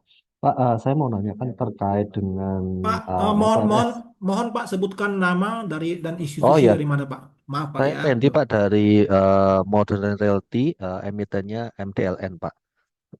Baik, baik. Nah, ini Pak, saya mau nanya terkait dengan kan IAI sudah merilis PSBK 1 dan 2 ya Pak, yang mana itu merujuk kepada FRS 1 dan S2. Nah, apakah saya nggak tahu kalau di sini kan saya melihat Profesional Konsultindo ini adalah sebagai konsultan untuk SR ya Pak. Tentunya pasti akan merujuk ke standar itu. Apakah ada informasi lebih lanjut standar ini akan diacu oleh OJK begitu dan akan segera terbit regulasi terbaru menggantikan POJK 51 Pak? Baik, terima kasih Pak Pendi. Ya, jadi kalau IAI saya kebetulan juga salah satu pengurus Pak di IAI ya.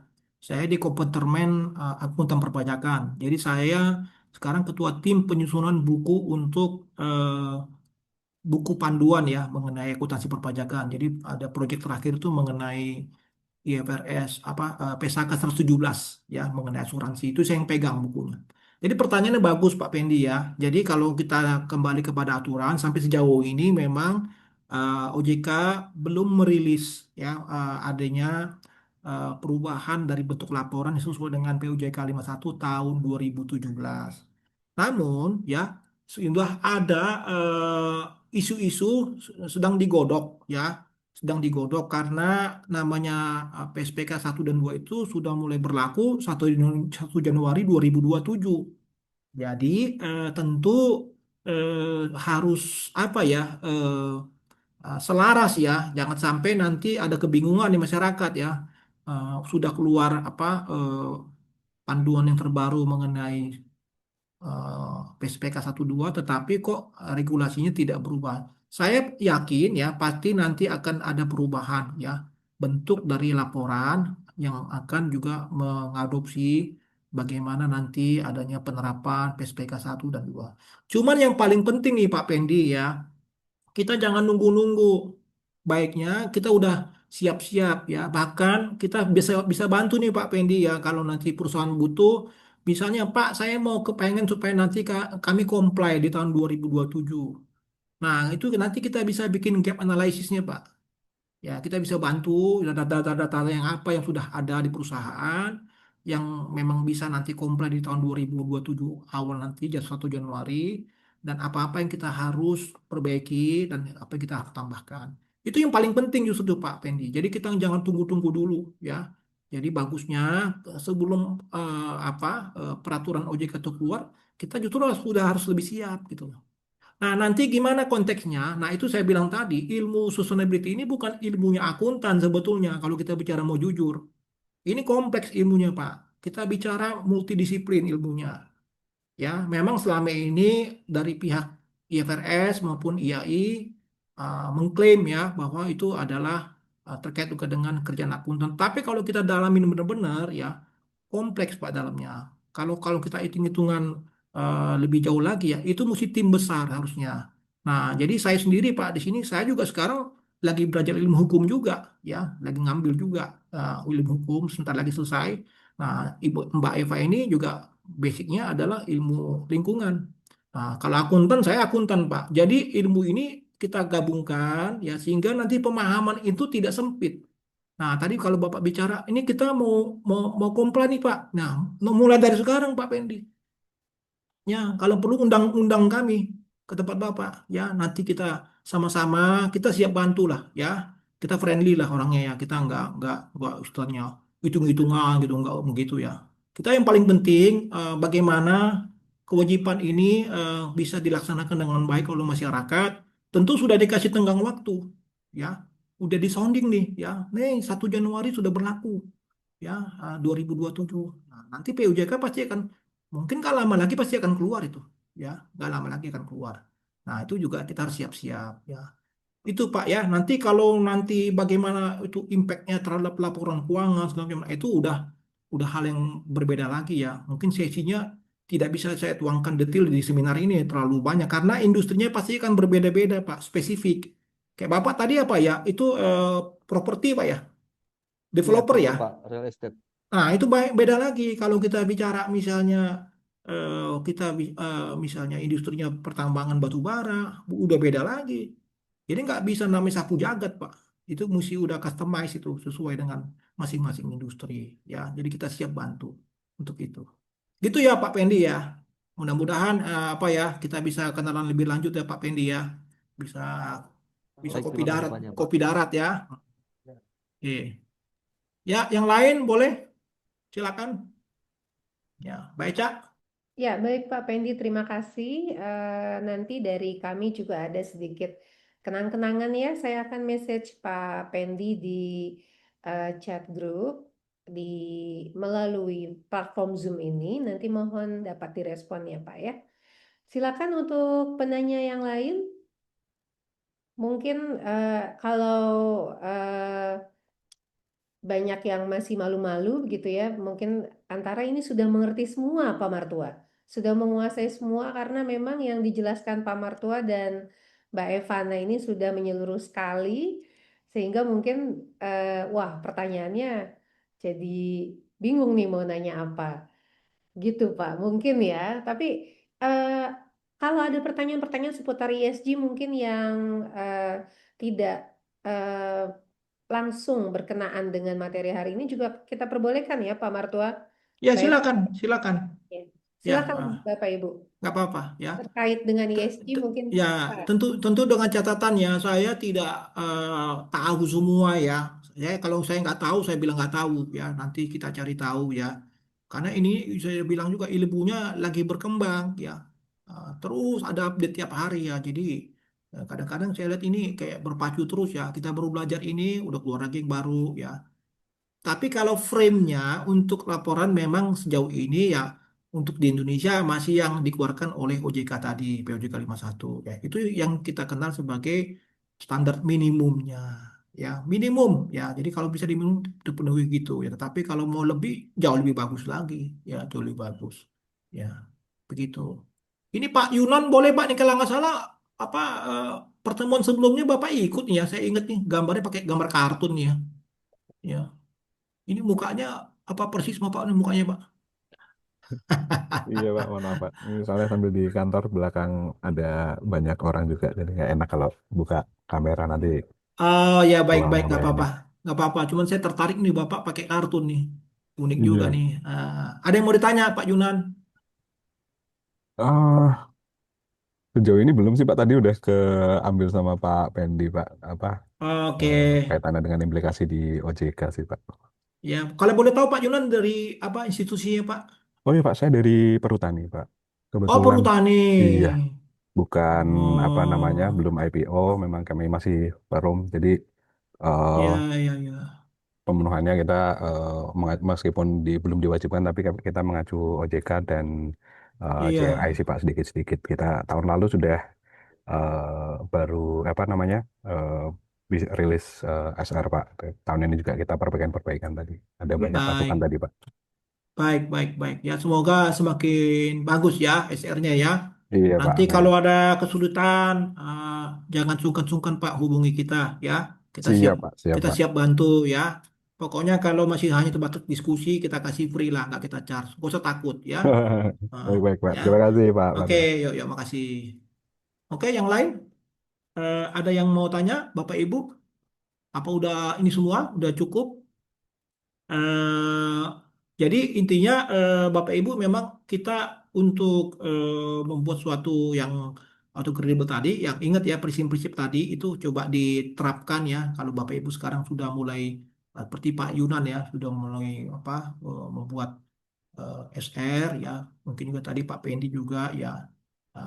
Kalau misalnya pakai konsultan ya kembalikan aja apa ke prinsip-prinsip tadi ya, dicek ya, di checklist ya. Nah, itu menjadi apa hal yang baik ya untuk bisa mempertajam dan juga membuat laporan kita masih bisa dianggap kredibel ya sama para investor. Jadi sekarang itu contoh tadi ya bahwa ada beberapa perusahaan delisting ya. Kalau kita lihat itu bukan justifikasi bahwa SR menjadi penentu perusahaan delisting, bukan begitu.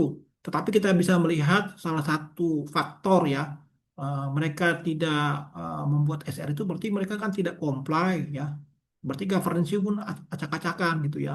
Nah, jadi tentu diharapkan Bapak Ibu bagi perusahaan yang tidak go public pun ya bagusnya tetap kalau mau buat SR jauh lebih bagus ya karena tadi ada apa isu yang saya sampaikan di awal ya bank-bank sekarang sudah mulai tertarik memberikan pinjaman kepada perusahaan-perusahaan yang ramah lingkungan ya bahkan memberikan apa tarif yang apa lebih murah ya dibandingkan tarif yang pada umumnya. Jadi kalau memang terbukti nanti Bapak Ibu bisa meyakinkan pihak bank tersebut kami sudah perusahaan ramah lingkungan, ya tentu salah satu faktornya adalah dibuktikan dengan SR atau sustainability report yang baik.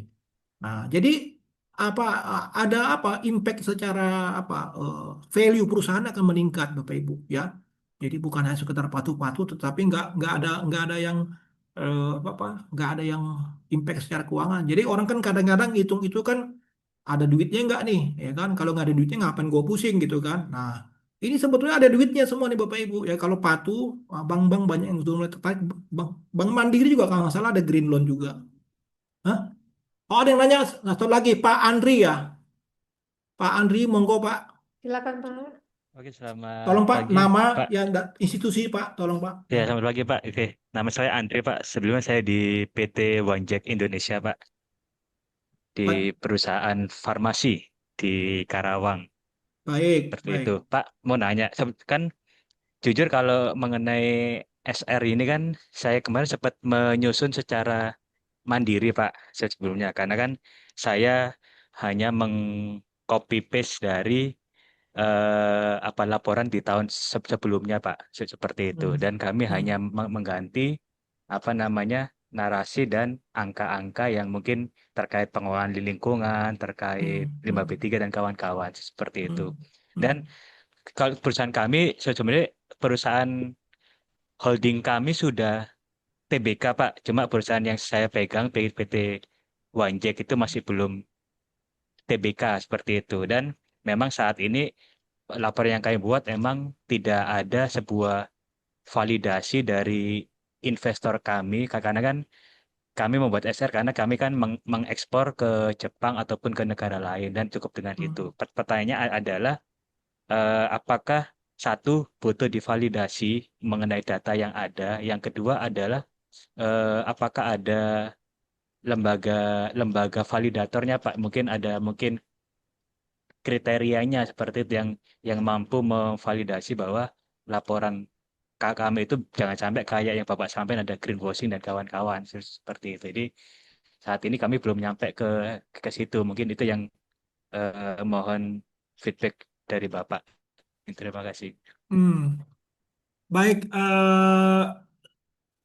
Terima kasih Pak Andri ya. Pertanyaannya bagus sekali ya. Jadi eh, ukuran bagaimana suatu data itu memang eh, bisa dipertanggungjawabkan ya, eh, dan apa istilah tadi Pak Andri itu tervalidasi ya. Tentu eh, perusahaan itu kalau sekarang ini di Bursa Efek banyak yang sudah mulai meminta jasa assurance ya. Jadi betul-betul nggak perusahaan ini betul-betul sudah mematuhi nggak sesuai dengan apa eh, surat report yang diminta oleh OJK ya. Jadi tadi ada istilah itu uh, with reference atau accordance tuh ya. Jadi kalau kita sudah full berarti accordance Pak, berarti sudah comply sepenuhnya. Nah, nanti kalau kita misalnya sudah dilakukan assurance, tentu nanti pihak assurance yang akan memvalidasi tadi Pak, mengecek ini betul nggak semua ini ya data-data yang disajikan ini sudah sesuai ya accordance ya. Jadi dengan itu pihak independen yang menentukan sebetulnya Pak ya. Jadi kalau secara OJK sendiri mereka ukuran bahwa itu data itu tervalidasi atau tidak, mereka tidak sampai sejauh itu karena mereka hanya memberikan suatu uh, bisa kita bilang ya eh, bentuk laporan minimum yang harus disajikan supaya perusahaan itu comply. Memang awal-awalnya seperti Pak Andri bilang tadi ya rata-rata perusahaan itu ya yang penting bikin dulu ya, bikin dulu pokoknya sesuai dengan syarat minimum ya. Pokoknya masuk dulu lah. Namun dengan seiringnya waktu berubah itu tidak cukup lagi ya. Nah, tentu nanti harus ada naik level, Pak. Naik levelnya itu tentu harus ada juga bagaimana membunyikan data itu di laporan. Jadi banyak perusahaan Pak yang kita tahu Pak, datanya mereka punya, tetapi waktu saat membunyikan di laporan mereka nggak tahu cara membunyikan dengan baik. Nah, disitulah butuh kehadiran konsultan. Ya, kalau tanya tadi AI seperti apa si Eva bilang tadi, kita harus jaga karena data itu begitu Bapak masuk ChatGPT itu jadi data apa bisa dibuka sama orang lain nggak ada jaminan Pak. Nah justru kalau kita sebagai konsultan itu kita hati-hati Pak. Kita juga nggak mau asal-asal masukin data itu ke AI juga. Nah, diskusi yang sesuai dengan konteks dan menjaga kerahasiaan itu yang penting. Jadi itu Pak jawabannya ya Pak, kalau misalnya ditanya mengenai validasi itu yang melalui pihak assurance ya. Dan itu nanti mereka yang akan mengumumkan. Tapi apakah itu perlu nggak assurance itu? Ya tergantung perusahaannya, kebutuhannya apa. Ya, kalau misalnya di level misalnya perusahaan-perusahaan TBK, banyak yang mereka mau minta itu supaya mereka menunjukkan bahwa mereka sudah sampai ke level yang betul-betul accordance ya. Betul-betul memang sudah levelnya sudah bisa dipertanggungjawabkan. Tapi kalau misalnya kami perusahaan yang bukan terbuka, kami bukan perusahaan yang mau cari apa pendanaan ya, meskipun nanti next ya bisa juga ke arah ke sana ya. Tadi udah bagus sekali Bapak bikin sendiri, udah luar biasa itu. Cuma nanti tinggal Bapak coba dinaikkan levelnya lagi, diperbaiki. Nah, seperti saya sampaikan tadi Pak, yang namanya pihak assurance itu sebetulnya hanya mengecek seperti kayak audit angkutan publik lah Pak, yang mereka tidak bertanggung jawab terhadap data yang mereka terima, tetapi yang bertanggung jawab adalah pihak manajemen. Nah, kita yang paling penting menyiapkan itu Pak. Tadi kan udah saya jelaskan Pak, ada berbagai macam prinsip Pak ya, termasuk yang tadi terakhir tuh ke yang kelengkapan. Nah itu jangan sampai kita memberikan data itu ke pihak assurance itu, kemudian kita sendiri nggak tahu apa itu terkait juga dengan data yang kita sampaikan apakah sudah sesuai. Nah itu yang tugasnya kita di sini adalah membantu Bapak untuk menyusun supaya nanti laporan Bapak itu kelasnya udah kelas yang memang kalau pihak assurance siapapun masuk udah menyatakan ini udah oke banget gitu loh. Nah, itu kita siap bantu untuk itu, Pak. Jadi nggak ada kita indikator misalnya, ini kalau saya udah bagus, kata siapa? Nah, kan kita kan nggak tahu. Nah, itu jadi pertanyaan Bapak itu kembali kepada kriteria-kriteria yang sudah diterima secara internasional maupun secara domestik.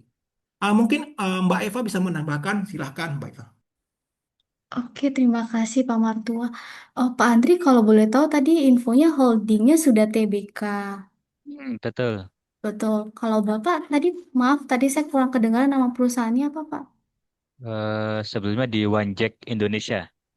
Wanjek. Itu Ya, apakah akan ada menuju IPO atau TBK belum, Pak? belum, karena kami kebutuhan SR itu karena kami harus, kan kami kan di perusahaan alkes ya, alat kesehatan, jadi harus kerjasama dengan entitas lain, misal untuk di Jepang ataupun di UN, di PBB kan, otomatis dalam misal ada project ataupun tender, mau nggak mau harus mencantumkan aspek ESG di sana. Itulah kenapa Betul. muncul ada ESG dalam satu laporan sustainability. Jadi itu sebagai sebuah activity kami terkait ES dan G, sehingga itu yang kami sebagai lampiran untuk ketika kami ingin tender ataupun mau ngirim barang ke keluar ya, atau mengekspor ke luar negeri seperti itu. Oke. Selain itu dari sisi investornya, Pak, atau buyer, apakah ada memang diminta untuk misalnya Betul. dari sisi vendor harus memenuhi Ya, beberapa supply agreement dari perusahaan ini agar bisa jadi benar. dapat. Benar, dan nanti mereka juga selain SR juga beliau bisa mengirimkan sebuah form biasanya. Iya kan, sebuah Oh, format mereka sendiri, format buyer sendiri atau format investor sendiri. Jadi betul. kayak pengisiannya beda-beda. Misal buyer A, Beda-beda. format Excel ini, buyer B, isinya pun masih sama sih terkait energi, terkait anti bribery dan terkait device dan kawan-kawan sama sebenarnya. Cuma mereka punya format yang masing-masing. Jadi seperti itu, Bu. Oke. Tadi lokasi kita di Karawang ya, Pak ya? Ya di itu Kitik di GIC Cikarang, Cikarang Pusat. Cikarang. Oke. Ya. Oke, boleh sih Pak. Nanti kalau memang kita mau diskusi lebih lanjut, kita siap ngedampingin. Sama tadi saya tertarik, misalnya ada buyer yang memang mau memenuhi ESG, mungkin kita bisa bantu dari sisi, mungkin tadi Bapak minta dibantu dari sisi narasi, di-review dulu apakah memang sudah memenuhi atau tidak. Seperti Ya, itu. ya Bu Eva. Baik. Makasih Pak Andri. Baik, terima kasih Pak Andri, Mbak Eva. Ini waktu juga terus berjalan ya Bapak, Pak Martua dan Mbak Eva. Ada satu pertanyaan lagi melalui chat dari Bapak Agil dari PT BTB. Saya bacakan ya Pak ya. Berdasarkan paparan dampak ESG terhadap total shareholder return, strategi apa yang paling efektif agar penerapan keberlanjutan justru meningkatkan kinerja ekuitas dan tidak dipersepsikan sebagai beban biaya? Silakan Bapak Martua atau Mbak Evana yang mau menjawab. Oke, saya coba jawab ya. Silakan Pak. Baik, terima kasih. Jadi ini yang memang menjadi cara berpikir yang masih lazim ya. Jadi sustainability itu dikaitkan dengan CSR ya. Jadi kalau zaman dulu kita masih ini apa CSR itu ya, Corporate Social Responsibility. Sebenarnya ya nggak begitu lagi. Ya, jadi orang pikirin ini beban nih. Padahal kita harus lihat sustainability itu justru tujuannya adalah menaikkan value perusahaan. Bukan hanya sekedar bahwa kita keluarkan duit terus nggak ada impactnya sama sekali. Nah itu tadi ada ukurannya SROI-nya, ya Social Return on Investment. Nah tadi kayak Bapak mungkin bisa lihat di BCA tadi sudah diukur sama dia 4, sekian. Berarti dia sudah bisa memberikan informasi kepada investor. Saya ini perusahaan yang punya impact loh kepada luar, bahkan impact impact saya itu 4 kali. Nah itu yang dulu di CSR itu nggak ada, Pak. Dulu nggak ada kayak gitu-gituan. Yang ngukur-ngukur kayak gitu nggak ada. Cuman bahkan banyak orang CSR itu nganggap lip service. Ini cuman buat ini doang nih. Padahal CSR, CSR-an. Nah itu yang cara berpikir coba kita hilangkan. Tidak begitu lagi ya. Nah jadi dengan ada informasi tadi kan ya, misalnya kita ada pengukuran ya SROI tadi justru jadi bukan beban. Namanya sustainability-nya udah investasi Pak. Investasi ke depan untuk meningkatkan value. Nah, itu yang cara berpikir itu harus kita rubah. Ya, kalau kita dulu bicara misalnya biaya, Jadi kita bicara keluar uang jadi expand. Ini enggak. Ini kita keluar uang ini adalah untuk investment. Nah, investment itu memang terkadang tidak kelihatan di neraca ya. Tidak bisa terukur dalam bentuk apa. Itu sebagai intangible kita gitu, Pak. Jadi semakin bagus intangible-nya itu semakin luar biasa. Ya banyak perusahaan-perusahaan di dunia ini sebetulnya value-nya itu justru ditentukan oleh intangible-nya, bukan oleh aset yang kelihatan. Nah, sekarang kita mau membangun suatu reputasi perusahaan yang baik, suatu perusahaan yang betul-betul bisa bertanggung jawabkan untuk ke depan, yang juga efek lingkungannya baik, sosialnya baik, governance-nya baik. Nah, salah satunya adalah kita meningkatkan cara bagaimana membuat report itu memberitahukan kepada pihak-pihak yang berkepentingan. Jadi bukan sifatnya greenwashing, ya cuci dosa ya. "Oh, ini gua gini gini gini," padahal nggak bikin apa-apa, nggak begitu. Nah, ini yang kita harus luruskan semua. Jadi begitu Pak jawabannya ya. Jadi jangan dianggap sebagai beban, itu investment ya yang nanti kita akan nikmati nanti sekian lama, dan itu sangat luar biasa impactnya. Ya nggak usah jauh-jauh lah, kita coba lihat aja perusahaannya si siapa tuh Prayogo Pangestu ya, waktu dia pertama kali launching ya mengenai perusahaan yang apa renewable energy, langsung meledak harga sahamnya. Bahkan dia sempat jadi orang terkaya di Indonesia kan gara-gara perusahaan itu, salah satunya ya. Jadi itu luar biasa apa impact sekarang. Sudah mulai berubah dunia ini yang nggak seperti kayak dulu lagi. Itu jawabannya ya kira-kira ya, karena waktu juga ya jam 12 pas ini ya. Silakan Ya, ya, mudah-mudahan ya. Nah, baik. nanti kalau ada yang Eh, masih mau tanya silakan di email ya. Baik. Untuk para penanya yang mungkin masih apa namanya ada keraguan-raguan atau belum fix nih untuk knowledge-nya, saya pengen tahu lebih jauh lagi, di chat untuk everyone saya sudah memberikan informasi untuk kontak email kami, kemudian juga ada link sertifikat. Bapak Ibu jangan lupa untuk mengisi link sertifikat di mana nanti kami akan mengirimkan secara e-sertifikat sehingga itu bisa dapat Bapak Ibu pergunakan sebagaimana mestinya. Dan kita tepat sekali sekarang di jam 12. Tiga penanya, kami terima kasih sekali untuk Pak Pendi, Pak Andri, Pak Agil tadi ya. Terutama juga kita berikan apresiasi yang sangat luar biasa hari ini para pengampu kita gitu ya, Pak Martua. Ini lengkap loh namanya sebenarnya ya. Saya bacakan lengkap, Pak Dr. Martua Elia Tambunan, SEAK MSICA CRMP. Beliau adalah Managing Director PT Professional Konsultindo. Terima kasih Bapak. Dan moderator kita Mbak Evana Pasaribu ST selaku Sustainable Consultant yang sudah banyak memberikan juga pengetahuan-pengetahuan kepada kita semua. Semoga webinar ini sesuai dengan tujuannya, yaitu untuk membantu perusahaan memperkuat kualitas laporan keberlanjutan agar selaras dengan ekspektasi investor, regulator, dan pasar global. Tidak lupa Bapak Ibu, kami juga menantikan partisipasi Bapak Ibu selanjutnya di webinar series 3 kami yang akan diadakan di bulan Februari nanti. Kami akan mengirimkan email berdasarkan dengan link sertifikat yang ada, dan kami juga akan mengundang Bapak Ibu kembali untuk dapat bergabung di topik-topik yang tentunya tidak kalah menarik dari series webinar kita pada hari ini. Mohon izin tim dari Business Support, Naufal dan Liva, apakah sudah siap untuk berfoto bersama? Saya mohon izin Bapak Ibu untuk dapat membuka kameranya. Kita akan berfoto bersama mengabadikan momen Baik, webinar kita. Baik, eh, Bapak Ibu yang sekiranya dapat membuka kamera, terima kasih. Tidak kenal maka tidak sayang ya Bapak Ibu ya. Supaya kita dapat saling mengenal wajah masing-masing. Nanti saya akan memimpin dalam hitungan 3, 2, 1. Tim bisnis support silakan dapat meng-capture screen-nya. Saya mulai dari halaman pertama, kita ada 3 halaman ya Bapak Ibu. Ditahan senyumnya. Mohon izin untuk halaman pertama, kita akan berfoto 3, 2, 1.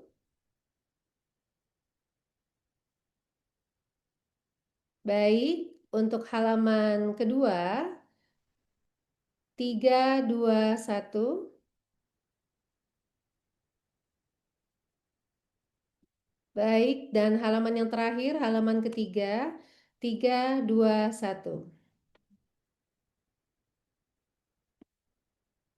Baik, tim bisnis support sudah semua?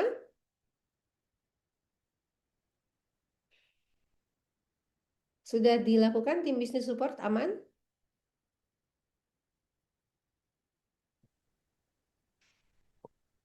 Untuk Liva dan Noval sudah amankah? Sudah aman baca. Baik, terima kasih. Untuk Pak Romel yang baru saja memberikan message-nya, silakan melalui link sertifikat Pak Romel. Jadi di situ sama tempatnya. Demikian ya. Baik. Bapak Ibu, baik. Untuk menutup perjumpaan kita hari ini, saya atas nama PT Provisioner Konsultindo bersama Pak Martua selaku Managing Director, bersama Ibu Evana selaku Sustainability Consultant, kami mengucapkan banyak terima kasih atas perhatian, waktu, dan atensi, serta pertanyaan-pertanyaan yang sudah memperkaya pengetahuan kita semua. Sampai jumpa di webinar kita selanjutnya di bulan depan, Bapak Ibu. Nantikan informasi dari kami dan kami menantikan juga partisipasi Bapak Ibu selanjutnya.